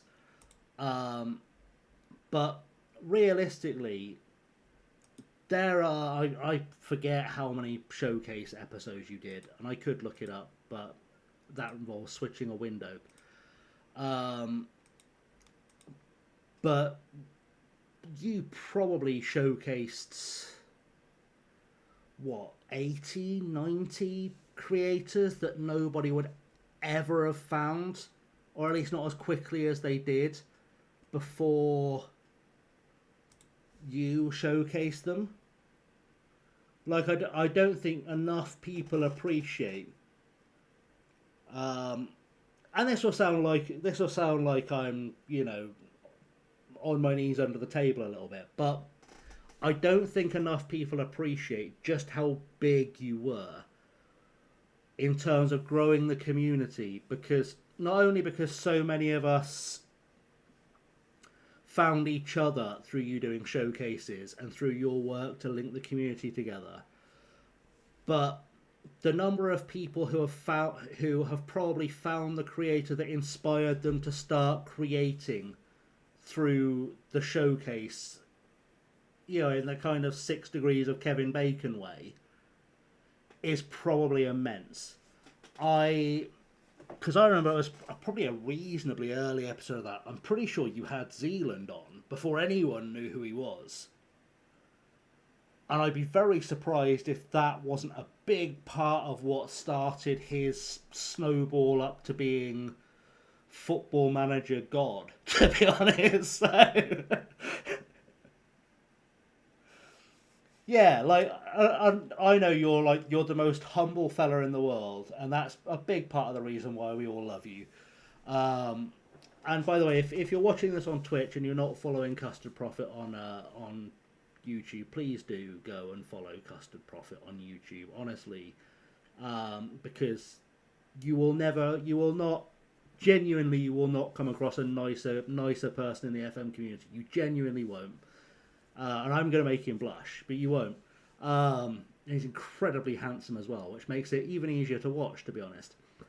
But he's done so much for the community that will never, ever get fully appreciated, and really does deserve the love and appreciation that it hasn't got just through the showcase and through Versus as well. Actually, Versus was a big thing that I have had the odd chat that I would love to bring back Versus at some point on FM26. I think it'd be really, really good. For those who didn't see it, you can check out on mine and Prophet's channels and the channels of everyone you see involved. Versus was sort of like a Ryder Cup of FM, is kind of the loosest description I can give it. And it was a great, great series. It was a great experience. It was really good fun to make. Not so much fun for Prophet, who had to make the weekly update roundup match of the day style video for it, because I can only imagine the hours of your life that took away. But it was a really good fun experience, and if you are a bit of a YouTube community historian, the number of people who were on that series or involved in those Versus competitions, who have gone on to become like big YouTubers, like Llama, Dodgy Gamer, UCFM was on one, Aaron was on it, RDF. God knows who. I can't even think who else was involved in this, and they've all gone on to become like the absolute pillars of the FN community. And you can see a lot of them, and I would say us, but I don't count as big. I count as there. I count as existing FM streamers and YouTubers. You can kind of go back and you can look at it as like a time machine. You can see, like, if you've ever wanted to make content, you can look at the stuff we do now, and you can look at the stuff we were doing back then, and you can see how much we've all grown as creators in terms of our technical ability, in terms of our editing ability, in terms of our presenting ability, our ideas, our storytelling. And it was great because in many ways, not only was it like a legitimate competition between us, because we all wanted to win the Versus series, like we were all actively trying to win, and God, I remember Aaron tried very, very hard to win. He's a formidable opponent, as anyone who of course knows the FM community would expect him to be, knows how good RDF is with tactics, expects him to be. But it was almost like doing that series pushed us all to become better creators. It pushed us all to make sure that our videos, as best as we were able, were on the same level as everyone else who was involved in the series, because none of us wanted to let, for want of a better term, the brand down. But yeah, you say this what I mean. You say you don't deserve this level of love, but you do. As much as we don't get as much chance to talk as I would like, I would like to think you know how much love I genuinely have for you. We've just given the title, by the way, to AS Venus while I've been talking, but you do know how much love I have for you. I am. Bobby G as well. Bobby G, what a legend. It is a shame he stopped making videos. Bobby G was incredible. Bobby G is like the Robin Friday of FM YouTube. And if you don't know who Robin Friday is, you should Google Robin Friday. Robin Friday was literally the subject of a book called Robin Friday, the Greatest Footballer You Never Saw. He's a real footballer who was, in his day, which was like the late 70s, early 80s, very much compared to George Best, and you've never heard of him. He was regarded as being as good as George Best. And I would go so far as to say that in terms of pure talent as a content creator, especially for the time, when none of us knew what the fuck we were doing, and I think we'd all openly admit that none of us really, truly knew what the fuck we were doing, Bobby G is like the Zealand you never heard of. I don't think that's unfair to say. He was so entertaining, so funny, so good on camera, so good at FM. Really was the complete package for a streamer as the time went. And it is a shame that he stopped making videos, because I dread to think the numbers he'd be on if he'd had that like one video that fires up the algorithm. I genuinely dread to think how many subs he would have. Yeah, Bobby G's Twat FC was incredible. I would go as far to say, and this might be a controversial opinion. Like, it's one of those things like people can debate all day, and like, you know, there are people who genuinely care about numbers or don't care about numbers or whatever the numbers might be. But I would genuinely say that had he been able to stick around, I understand why he didn't. I know Bobby had a lot of stuff going on in his personal life, and God bless him, I hope he's well. I've not spoken to him in a while, unfortunately. Bobby would have been, I am confident in saying Bobby would have been the first FM content creator to break 1 million subs. I would say that confidently, that Bobby would have been the first FM YouTuber to break 1 million subs, had he been able to keep going.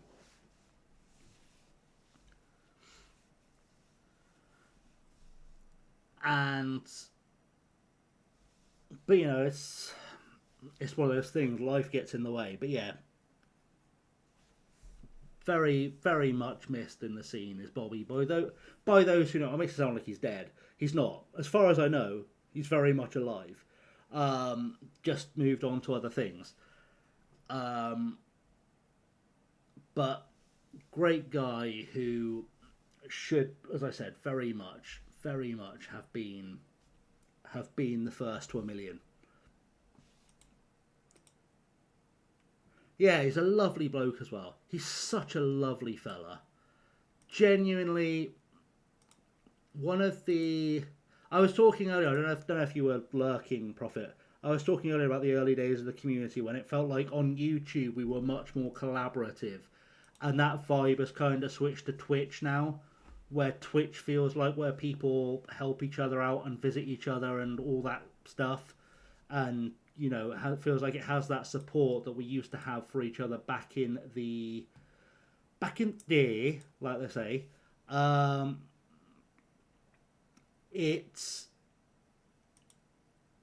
Bobby was one of those guys who genuinely couldn't do enough. Could not do enough for the community, for the people around. You could ask Bobby anything at any random time about anything about creating content. And it was never too much trouble. You're like, Bobby, I can't figure out how to do this in an edit.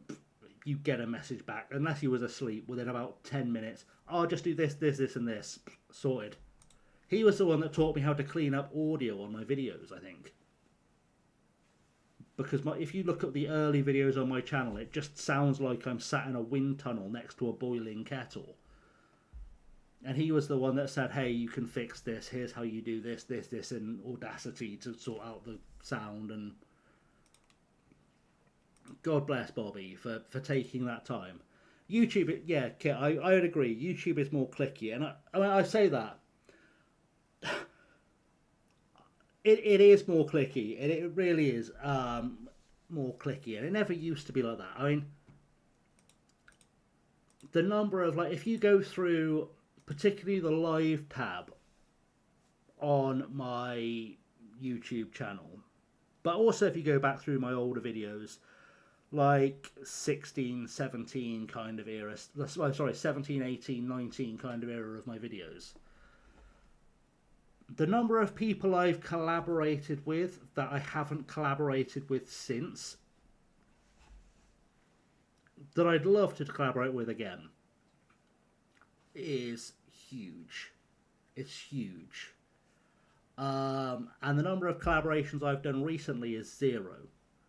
And sometimes it's just life gets in the way. Like I've talked about doing collaborations recently with Ank and with Mono and with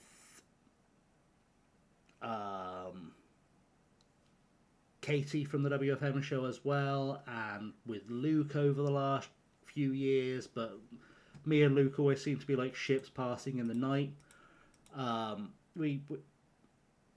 I started in December of 2017. It's a long time ago. Kit's joined many Twitch communities to see Benny there soon after, especially current FM Twitch community, which hugely it is. The current FM Twitch community is lovely. It's a lovely group of people. And it's a genuinely warm and friendly and kind group of people that, for the most part, doesn't seem to care about subs to the same extent that people do on YouTube. Whereas you often find on YouTube that people will go, oh, I don't want to do anything with you. You've only got a few hundred subs and I've got 2,000 or whatever. Which in the grand scheme of things, 2,000 is nothing. Like realistically, there's not a huge difference between, 2,000 and 500 in terms, when you look at the bigger picture. But then, like, on Twitch, it's not unusual to see Zealand will raid out with 1,000 viewers to someone who had 2 and scare the shit out of them. But then they get that exposure. And it's like, I'm very grateful that Sai came in tonight, because Sai does numbers that, generally speaking, I can only dream of. So I'm really, really grateful for Sai coming in, because, as much as some of the people he's brought in with him are, in theory, still lurking out there, it helps people see me. It helps people decide whether maybe I'm someone they want to spend time listening to chatting bollocks. It looks like there's a reasonably sized group of you who have decided that you do in fact enjoy listening to me chatting bollocks. Talking of which, by the way, we've just had a youth intake. And this is a highly privileged position to be in should you have the points in your redeem bank. Because usually Liam, who is not currently in the stream, hoovers up every single one of our prospects and leaves everyone else fighting for the scraps.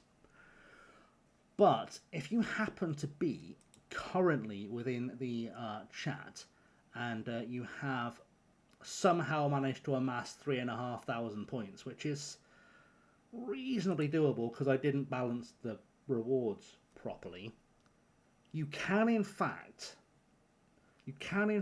claim a regen.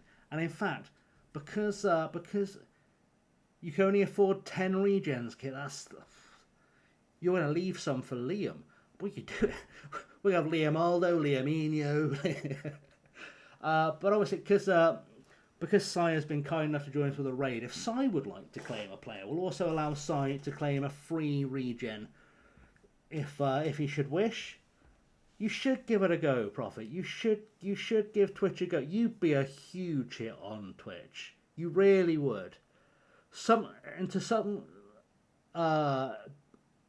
To some degree, I think possibly even more so than you have been on YouTube, because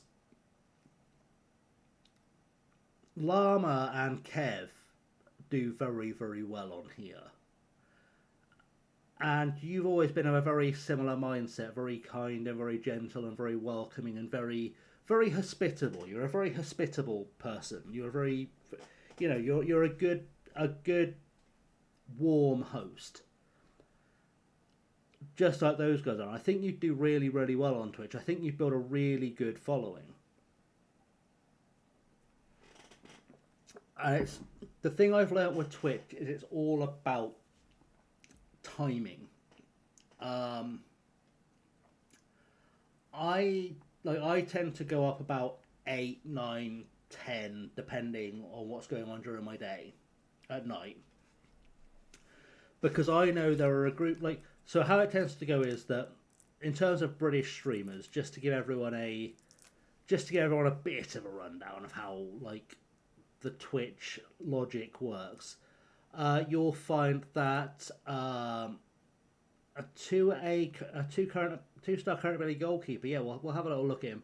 How it tends to work on Twitch in terms of what works when is that you have Matt, second yellow card, who does the morning show. He's basically Mr. Breakfast FM on Twitch. He is. I thought I said Quentin Astor then. Who is kind of the breakfast TV of FM. He comes on between 10 and 2, 3. And he does a lovely job of being someone you want to sort of spend a few hours of your work day with, and then you sort of find that around 11 noon, you start seeing Llama and Kev will appear. As in United City Kev, not Lelujo, will start appearing. And they do a really good job of hosting through the afternoon. They're kind of like that mid-lunchtime DJ slot. They do a very, very good job of that. Then there's a bit of a zone where between about 3 and 5, 3 and 6, it's a little bit mix and match who comes on. And sometimes TJ comes on that sort of time, I think. And then what you get is your TV prime time, where the big stars of the FM scene start streaming. Jack is up, and Z is up, and Sai is up, and God knows who else will appear during prime time, as I would call it. And you tend to get quite a mixed bag. Some people are very quiet, but what I tend to find is, Llama and Kev are the most awesome of blokes. It's very true. Llama has been kind enough to volunteer to promote my novel that's coming up this week to his many, many viewers, which is really, really kind of him. So you find that prime time. What you tend to find is there's there's two types of primetime FM streamer. There's the guys who are big names from YouTube that you see them as they are on YouTube, and you get that group that are quite loud. And that's not a criticism. You know, some people are loud people, some people are quiet people, some people are educators, some people are whatever, right? And so I like to come up at about 8, 9, 10 to start bringing in people who maybe just want someone a bit quieter, a bit more chill. Like, I can teach the game, and you can come and you can ask me anything about FM. As people who know me know, I can sort of encyclopedically FM, talk FM bollocks at all times. But I also like to try and sort of give good chat, but I try and be very relaxed and calm. And 99% of the time I am, unless I've got someone either trying to troll or FM26 doing FM26 things. And I like to kind of be that nighttime, relaxed, kind of essentially send everyone off to bed happy kind of streaming, you know? But obviously, Prophet, with your day job, like, I think you do really well as that known, visible, knowledgeable face for those who want a really chill, relaxing stream in that kind of early evening before, you know, Z goes up kind of slot. I think you do so well in that slot on Twitch. I really do think you do really well in that slot on Twitch. As kind of that guy people want to come home from work and spend a little bit of time with and relax and know you're going to have a good time in a kind of judgment-free, no bullshit environment. And it's, yeah, I think, I don't know, if you wanted to enter the Twitch sphere, I think you'd do I genuinely think you'd do so well. You'd do so well if you were to choose to make that move. Like, I would 100% recommend you doing it. Anyway, Kit, I believe you've got a saved up. Have you got a saved up one? I don't know if you have. I think we burned them last season, didn't we? We burned through your stored youth players. Do you want, Kit? Do you want this Quentin Asda?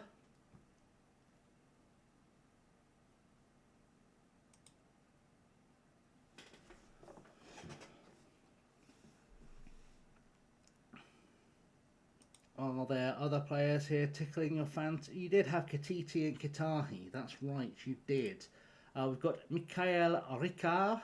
He is a beautiful midfielder with... I don't like this regen face.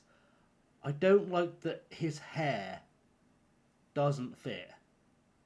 I don't know who designed this. Like, whose job this was on the design team. But if you had one job and it was to make sure that players fit in this box, why did you design a giant hair model that doesn't fit in the box? But we have Mikhail Ricard. We have Aguirao Teva. That's a bastard to pronounce. Oh, that's hard on the throat. I feel like I need Ellie's French skills to pronounce some of these names. Aguirao Teva. It's the closest I'm getting.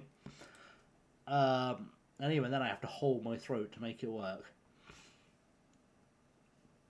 In terms of prospects otherwise, the next best outside of the elite is Francois Imbert, who is a lovely centre-half, only 5'10", no pace, no stamina, no strength and no fitness. And no determination. So I'm going to go out my way to say this guy will never play in a World Cup. He'll never play in a World Cup. But Quentin Asda actually looks... if we do a little quick comparison to our number one goalkeeper, Jimmy Hotwari Tavayari, We're saying that we've got he's 1 point behind on the average for technicals, 2 on mentals, and he's actually ahead on physicals. It's true, Hamza Chowdhury's hair wouldn't fit, that's true. Like, this guy is probably realistically a season away from being our number 1 goalkeeper. To the point where I would actually argue he's probably our number 2 goalkeeper already. I say that, but his average is being heavily carried by the aerial reach and command of area. Reflexes aren't great, but everything else is a little bit insane. This guy feels like he could become a really, really good goalkeeper. Kit, if you would like to rename him Quintin Asda, we'll rename him Quintin Asda. He could even become Kitin Asda.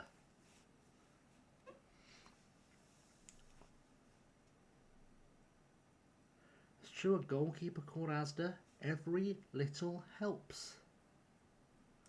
We're going to make sure we give him a contract first and foremost, because he is definitely a star.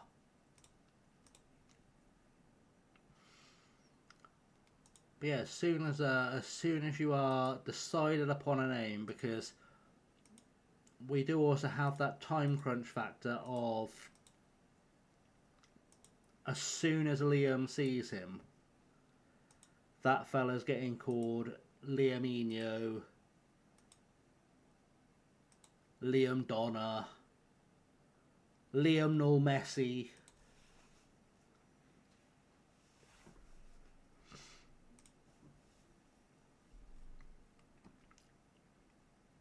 I genuinely don't care about signing any of the rest of those, I don't think. Let's have a look at them in the youth intake-y, you know, the view thing we use. That's words, English, good. Tell I've been streaming too long. Clement Moreau could become a footballer, maybe. His vision is shit and his stamina is not good. I'd have to train him like the Dickens. I'd have to train this fella forever to get him to be first team ready, but I think I'll give him a go.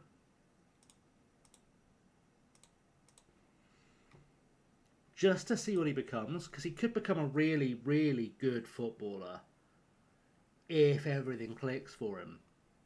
Mathieu Arnal. What's that vision? So I keep looking at their career history. They've obviously had no career. His finishing's good, but his composure's rubbish. He's basically tricks and finishing, but he's going to panic.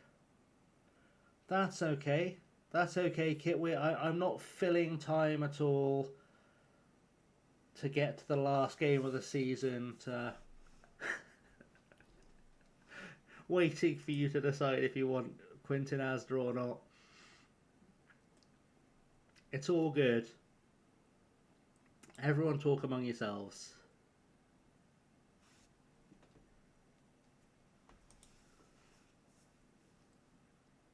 Everyone talk amongst yourselves.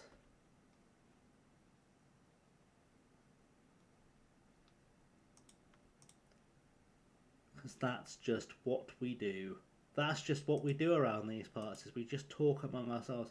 You are too trusted, but also somehow not too trusted. In fact, when hopefully our young Mr. Prophet finally makes it over to Twitch, or decides to bring back the showcase, which I hope he will, you and Benny will be the first 2 people I introduce him to, because I think you would both really get on like a house on fire with Prophet, and I think you both do really, really well being featured on something like that. Anyone at Castle and Umbria? Not immediately. Random question, who is the best regen you've ever developed?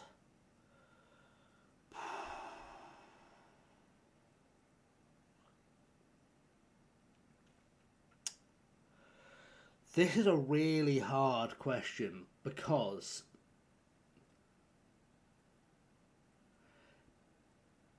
if I answer this, it's really hard for me to pick out names, especially because it was a couple of years ago. If you are of a mindset to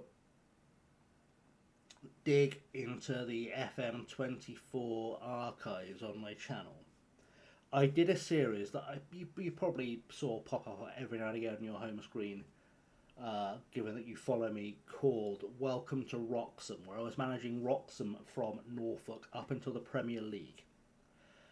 And I had a selection of players in that team that I had developed either from the youth academy or from signing them when they were like 18, 19, that I checked under the hood after the game.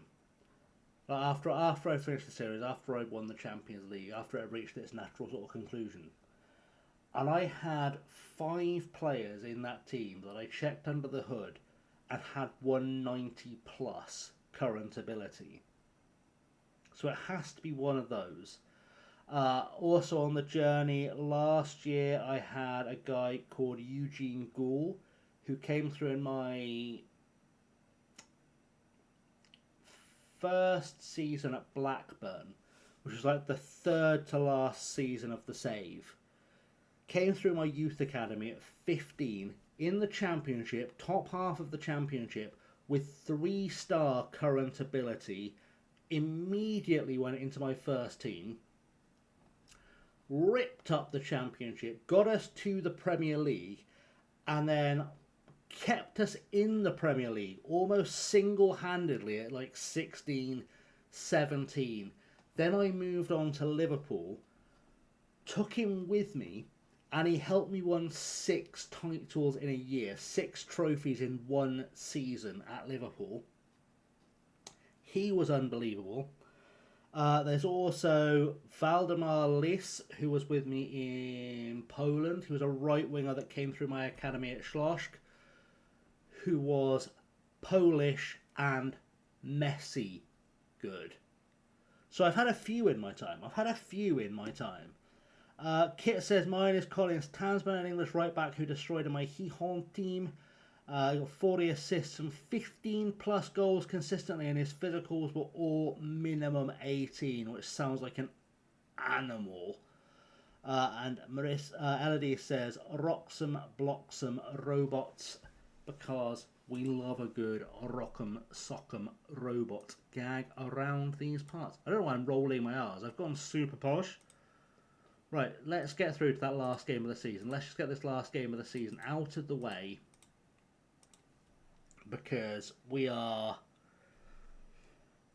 whilst unable to win the championship because we've handed it to AS Venus, we can, by winning this one game, in theory, we can we can win the second OFC Champions League spot, and then our first season in the top flight of Tahitian football qualify for the Champions League, which I remind you is winnable because the final is almost always between a team from New Zealand and a team from Tahiti. I'm glad you love these stories, Prophet. I've got too many. I also know up to 6'8" striker who I never got good enough before I left. My friend signed him after and he scored 60 goals first season 22. Jesus, Kit. Sometimes it's a wonder friendships survive.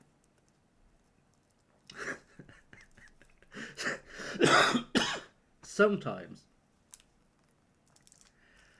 we've got people making offers for our players, but I am at that stage of the season where I'm not overly bothered if people steal our players, because I am going to do another overhaul of the squad in the summer, largely to trim it down, but also because now we've got a season behind us in the top flight. We are going to have so many more options for new signings. we've got a really good base side who are all tied down for next season as far as I know, otherwise I'm just losing all my players. But should have a reputation good enough to bring through other players. Elodie says, best new gens comes from my academy was Roman Desjardins.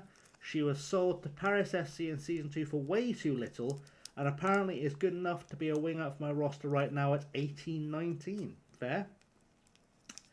Kit says, I couldn't sign him, went to Vitesse, and they had no money or reputation. He won my friend the Champions League that season after my Hee-Haw won 10 in a row.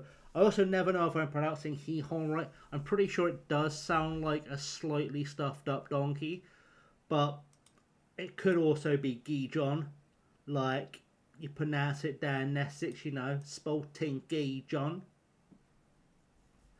And down the Boza on the old market. That's what we expect. But I think it is Hee-Haw. Which does also sound like I'm doing a really offensive impression of a French person. Who are you managing? Sporting Hee-Haw. I don't think I've made it better by actually doing the impression. Well, that's me cancelled again for the week. Ah, well. I guess we live and learn. I get cancelled again. It's not like it'll be the last time I got cancelled this week. I can't remember what it was I said the other day that was a bit cancel-y.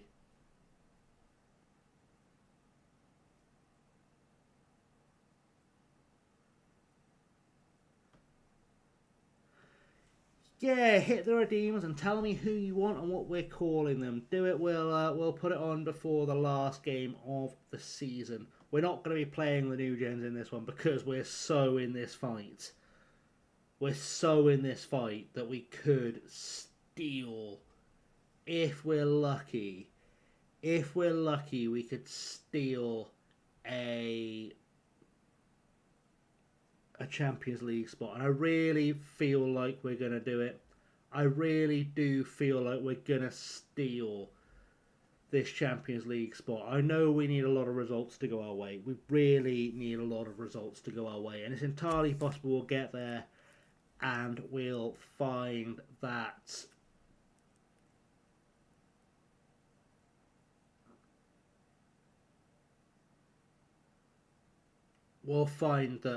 we've the other teams have played and we are out of it. Ellie says, as in Bessain never produced a new gen worth of note. Bilbao won a title before the new gens hit their ceiling, but all out churned out players quick and early. Nice. Nice. That's what we love to hear. Right. Kit, are you all set to make your choices?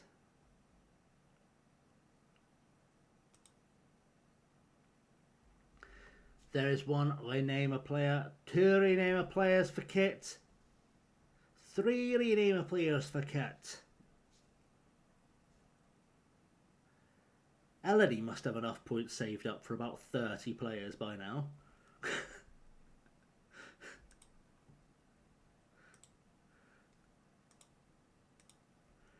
Right. Obviously, some of them have been given contracts, they've disappeared. I'm going to boldly assume you want Quentin Asda.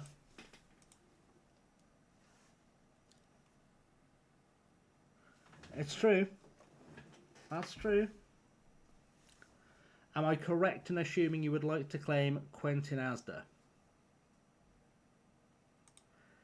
I thought it might become Kitten Asda. That's perfect. So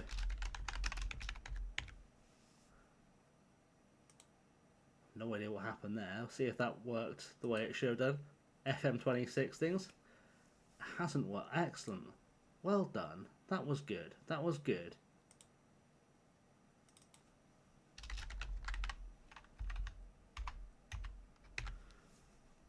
Kitten Asda. There we go. We've got Kitten Asda.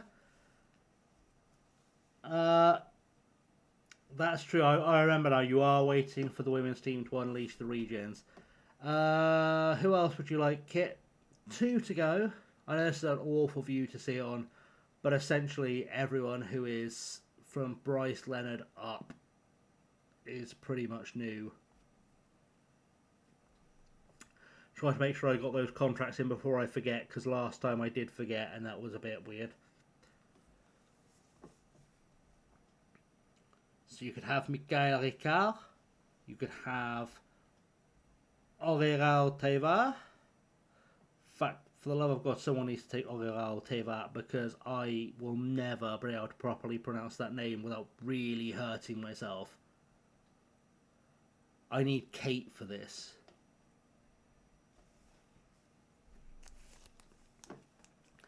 It's one of those times where I would need to get on a Discord call with Kate and have her teach me how to pronounce names. Aurélien Teva is Tahitian. They're all Tahitian. All of our new gens are currently Tahitian. Unfortunately, because I don't have the editor, we can't do anything about the nationality. So they will always be Tahitian, I would imagine, unless things get really weird when we get some money later on.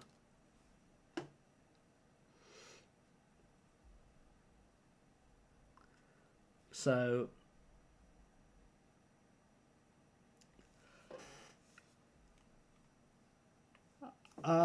yeah, we've got Kititi and Kitahi.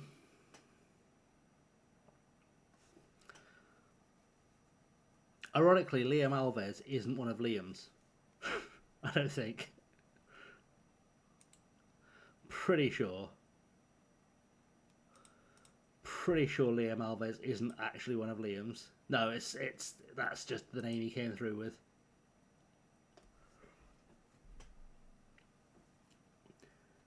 Danny Barr-Jones was my guy in FM24, says Prof kicked us in the league and I desperately tried to make him work in the championship with Coventry but nope. Yeah, I am in the same situation right now with my current series where I've got a guy called Frankie Monk playing for me on the left wing for Swindon Superin. We've gone from level 8 to the National League. And Frankie Monk wasn't really good enough to be playing for us in the Southern Premier League. But he's 6'4" as a left winger, and he scored 30 plus goals in our first season. So I thought, I'll keep him in the team. Second season, 30 plus goals. We go up to the Conference South, 30 plus goals. This guy's now in the Conference National. In his second season in the Conference National, he's 1.5 star current ability, allegedly. Last season, 23 goals. And now I'm at that point where I know he's not good enough to be in this team anymore, but I'm determined to drag his ass to the Premier League, just to see if he can keep getting double-figure goals every season from the left wing. Yeah, there are some mad Tahitian names. Aurélien can be Katito. Thank God for that. Thank God for that. We'll get rid of that noise. Oh, come on. I spelled that right. Katito.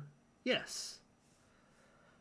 Studios aren't going up to snuff one compared to the many roster players you signed. There's actually mainland France to bring in the names. That's fair. That's fair. Also, by the way, if you're just lurking in the back, you're one of the people who did stay from Size Raid. Thank you very much for being here. You are genuinely loved and appreciated around here. If it's the kind of thing that does appeal to you, when we're not playing FM, we do play some Project Zomboid. We also play occasional City Skylines. I'm going to be starting to play some F1 Manager, at least if not regular F1 games, pretty soon, just to mix things up. It's always going to be 80% FM, but occasionally we'll do something fun.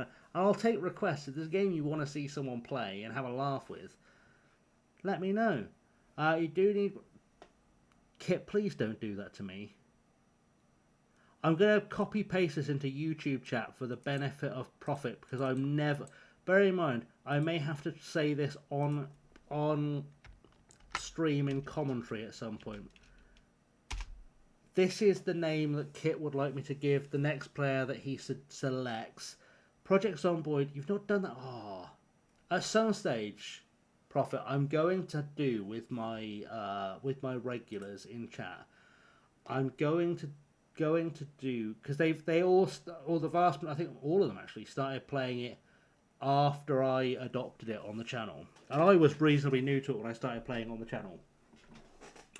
All kind of adopted it as kind of a chill game, because it's quite a lovely chill out game. And we've had varying degrees of success, and I am thinking I might do a thing where I'll host a multiplayer server to get everyone together and help everyone learn the game a bit with kind of, you know, safety in numbers. But if you find I'm doing that and you want to join Prophet, you are always more than welcome. You are among the people who is always welcome to join anything I'm doing, up to and including if you finally join Twitch, there's now a collaborate button. If you see me doing a thing, you can smash the collaborate button and come and join and have a chat if you want. You're always more than welcome. Let's replace Mikhail with Tawa Kitsatawa. Nobody call an ambulance. I was just trying to pronounce what you're about to see on your screen if you are watching on the VOD.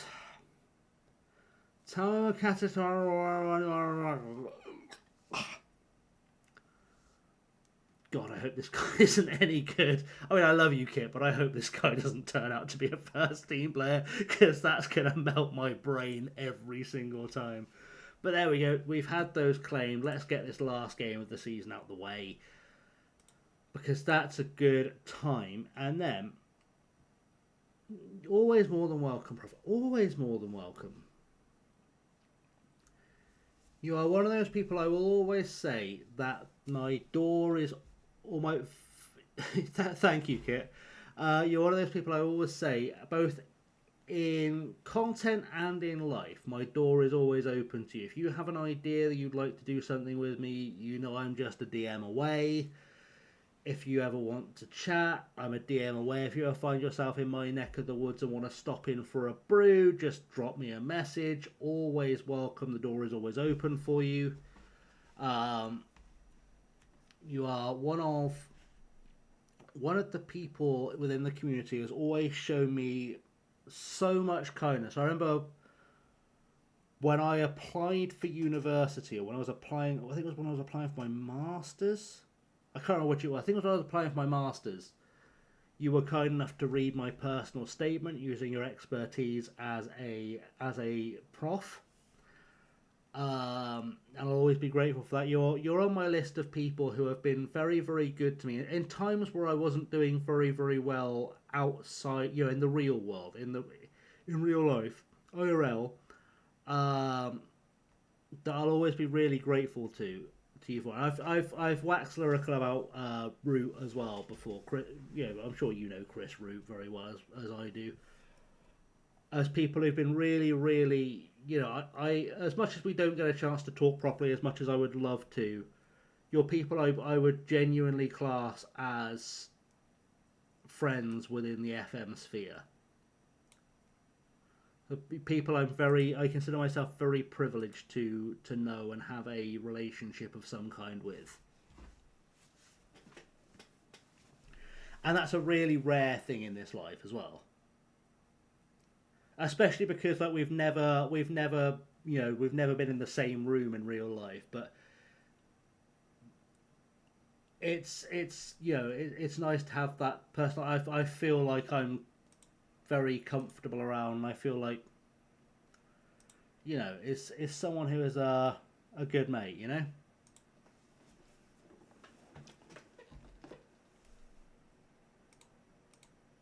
Oh, I clicked a negative. I've broken the save. Right, last game of the season. We have got to. We've all returned too early at some point, Prophet. as long as you get the reassurance that it happens to everyone sometimes, then it's all good,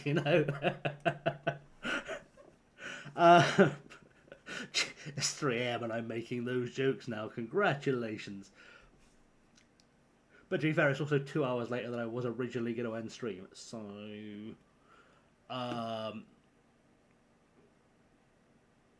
right, as a sit rep, let's do a quick sit rep just so we all know what's going on going into this. So, as things stand, we are 1 point behind Tofana. A quick reminder for everyone who was not paying attention earlier when I was talking Sai through the wonders of Tahiti. In Tahiti, it is 4 points for a win. It is 2 points for a draw. It is 1 point for a loss. So, we have to win, or either have to win or draw, and have Tofana either draw or lose, respectively. Currently ongoing in the league, in the live scores, Tofana are at 0-0 with AS Dragon. AS Dragon are 8th in the table. We are playing Taiparu, who are 9th. So it really is a razor thin margin for victory here. It could go either way. Since RC Lens in good has hands then out to 5th. It's not that Lyon is bad, so Lens is that good as they beat me 1-0. Well, your league is always drama, and it genuinely always sounds like a really good set. It's one of those saves I wish I could see. Like it feels like a save I'd enjoy watching in real time. The adventures you report back to us.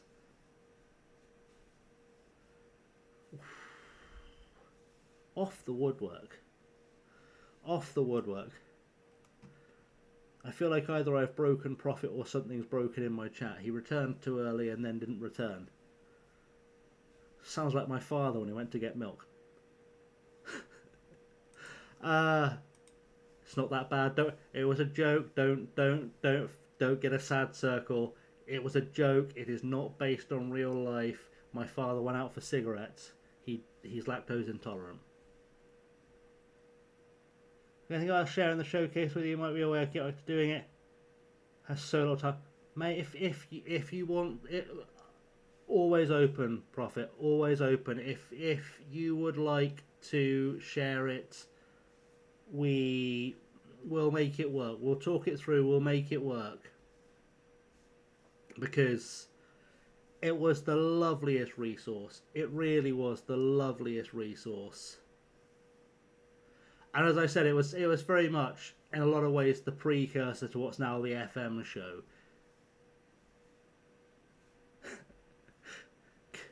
If you've not gone for work, how is there custard, Prophet? God.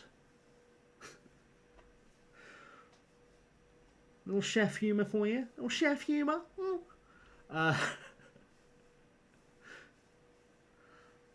Come on, score the goal. Anyone, score the goal. I feel like we've bottled this title a little bit. I will say, I feel like we've bottled this a little bit with our last couple of results. It does feel a bit bottle jobby. Like we've had 2 draws in there that should have been wins, and if we got those wins, we'd be genuinely in the title fight right now. Gaglino with a cross. Edwin Caracas, the midfielder turned striker, scores a goal that potentially puts us into the Champions League. We do have to have results go the right way for us elsewhere, but potentially puts us into the Champions League. We are in seconds. We are very much relying on Tofana to not beat Dragon at this point. I am reliably informed by Wikipedia it is Dragon, not Dragon. Because French things. Indeed, go, go, go, go! I can't do it too loud because I've got neighbours and they've got a dog that barks if I so much as breathe too loud. I had new neighbours move in the other day and that every time I've moved in my flat, it's felt like that dog has barked for 6 hours afterwards. It's like being a hostage, but to an animal. But, you know, it's a dog, it doesn't know any better, so I'm not going to be a dick about it. It's a little bit irritating when I am trying to sleep.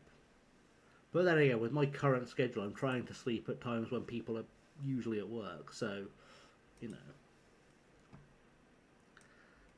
I have gone a little bit nocturnal as of late. And it's not something I'm a huge fan of. I've been desperately trying. And you occasionally see the attempts on this if you follow me on Twitch. I have been trying to become a regular business hours kind of human. I have been trying to make an concerted effort to try and be like that sort of 7 till midnight streamer or whatever. But then like 90 things happen during my day, or I'll sleep in till like 11 or whatever. Such is the joy of self-employment. I say self-employment very loosely. That I have both the luxury and the burden of just being asleep at the worst times and being awake at the worst times, and you know, I'll find myself waking up and realising I need to go to a shop that's going to shut in like 2 hours sometimes. It's not okay. It's not okay. I need to get myself back to regular life. Like, I'm weird in that I'm a person who does my best work late at night, but also I desperately crave a 9 to 5. Edwin Caracas again. Edwin Caracas is an absolute beast of a footballer. To say Edwin Caracas has had 10 goals this season when he wasn't even supposed to be here today is genuinely impressive. Like, there are no words for how impressed I am by Edwin Caracas' work. Given, as I've said many times, he was a midfielder when I signed him, and he just became a striker. It just became a striker. It's so utterly random. It really is that he has achieved this. And I need to have a proper look at a table in a second to see where I will make any spare change I've got in a moment too.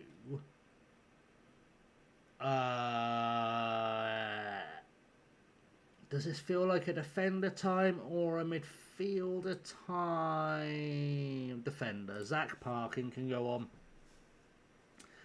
Zach Parkin can go in. Let's do a quick pause. I just need to know where we're at. Oh no, Tafana. Come on, drag on. Come on. 1 goal. We're going to get denied by 1 goal. By 1 goal. Champions League football. All eyes on the top left corner for a goal to pop up. We've worked so hard this season for a first year in the league to get this promotion done,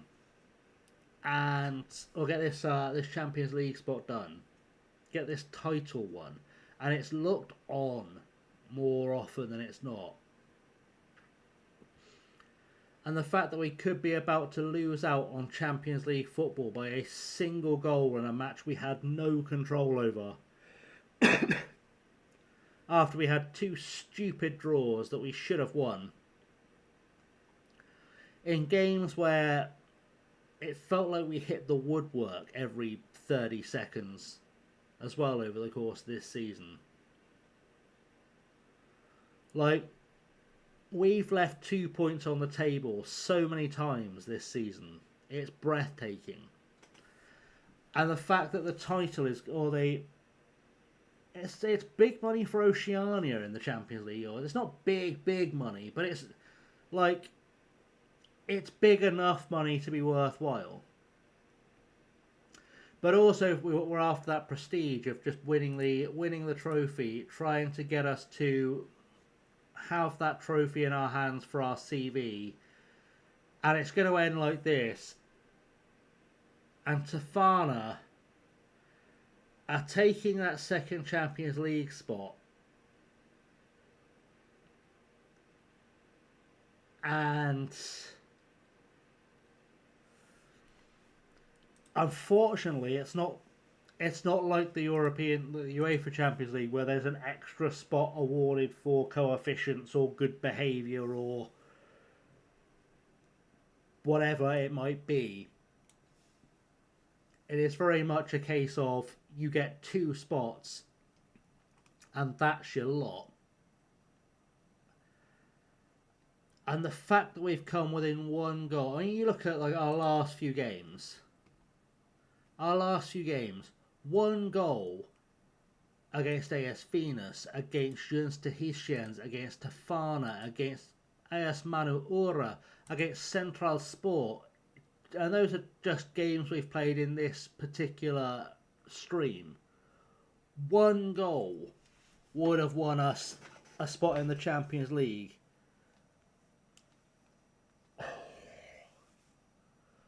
1 goal. One extra goal in 2 of the games I've just listed would have won us the title. Like, we've had so many draws across the season, and it really does come down to 2, maybe 3 extra goals split across those draws would have won us the title this year. It's mad. It's mad. It's really, really mad. Genuinely breathtaking. Right, I am going to, because it is 3 a.m, I'm going to raid out. Thank to Prophet and everyone who is currently on YouTube, by the way, for watching. This is sort of the point where we say goodbye. I think we should go and see. Is Benny still on? Benny's still on. We're going to go see Benny Kage. Benny is a very, very dear friend of ours. If you don't know him, please do stick around and get to know him. He's a lovely guy. Very much like our dear friend Prophet. Cannot do enough for the community when he has the time. Really is the heart and soul. I've said this many times. He's the heart and soul of the Twitch FM community. He keeps us all together. He introduces everyone, makes everyone friends. Really looks after us all. He's really lovely. He is, or was in a former life, the finest esports commentator in the world, by the way. And you will occasionally see him doing commentary on baseball games from the 1870s. And he's truly a joy to watch. And I'm very, very proud to call him a friend of the channel. And I think at this point I'd call him a friend just in general. So we're going to go see Benny. I really want to thank you very, very much for being here, though, because it does mean the world to me that you all come in. It means the world to me that you had that raid, you came with Sai. Genuinely, I couldn't be more grateful. So thank you for being here. We'll go see Benny, and we'll see you all very soon. So see you whatever. Like, subscribe, follow, blah, blah, blah. You know the deal. See you very soon. Raid.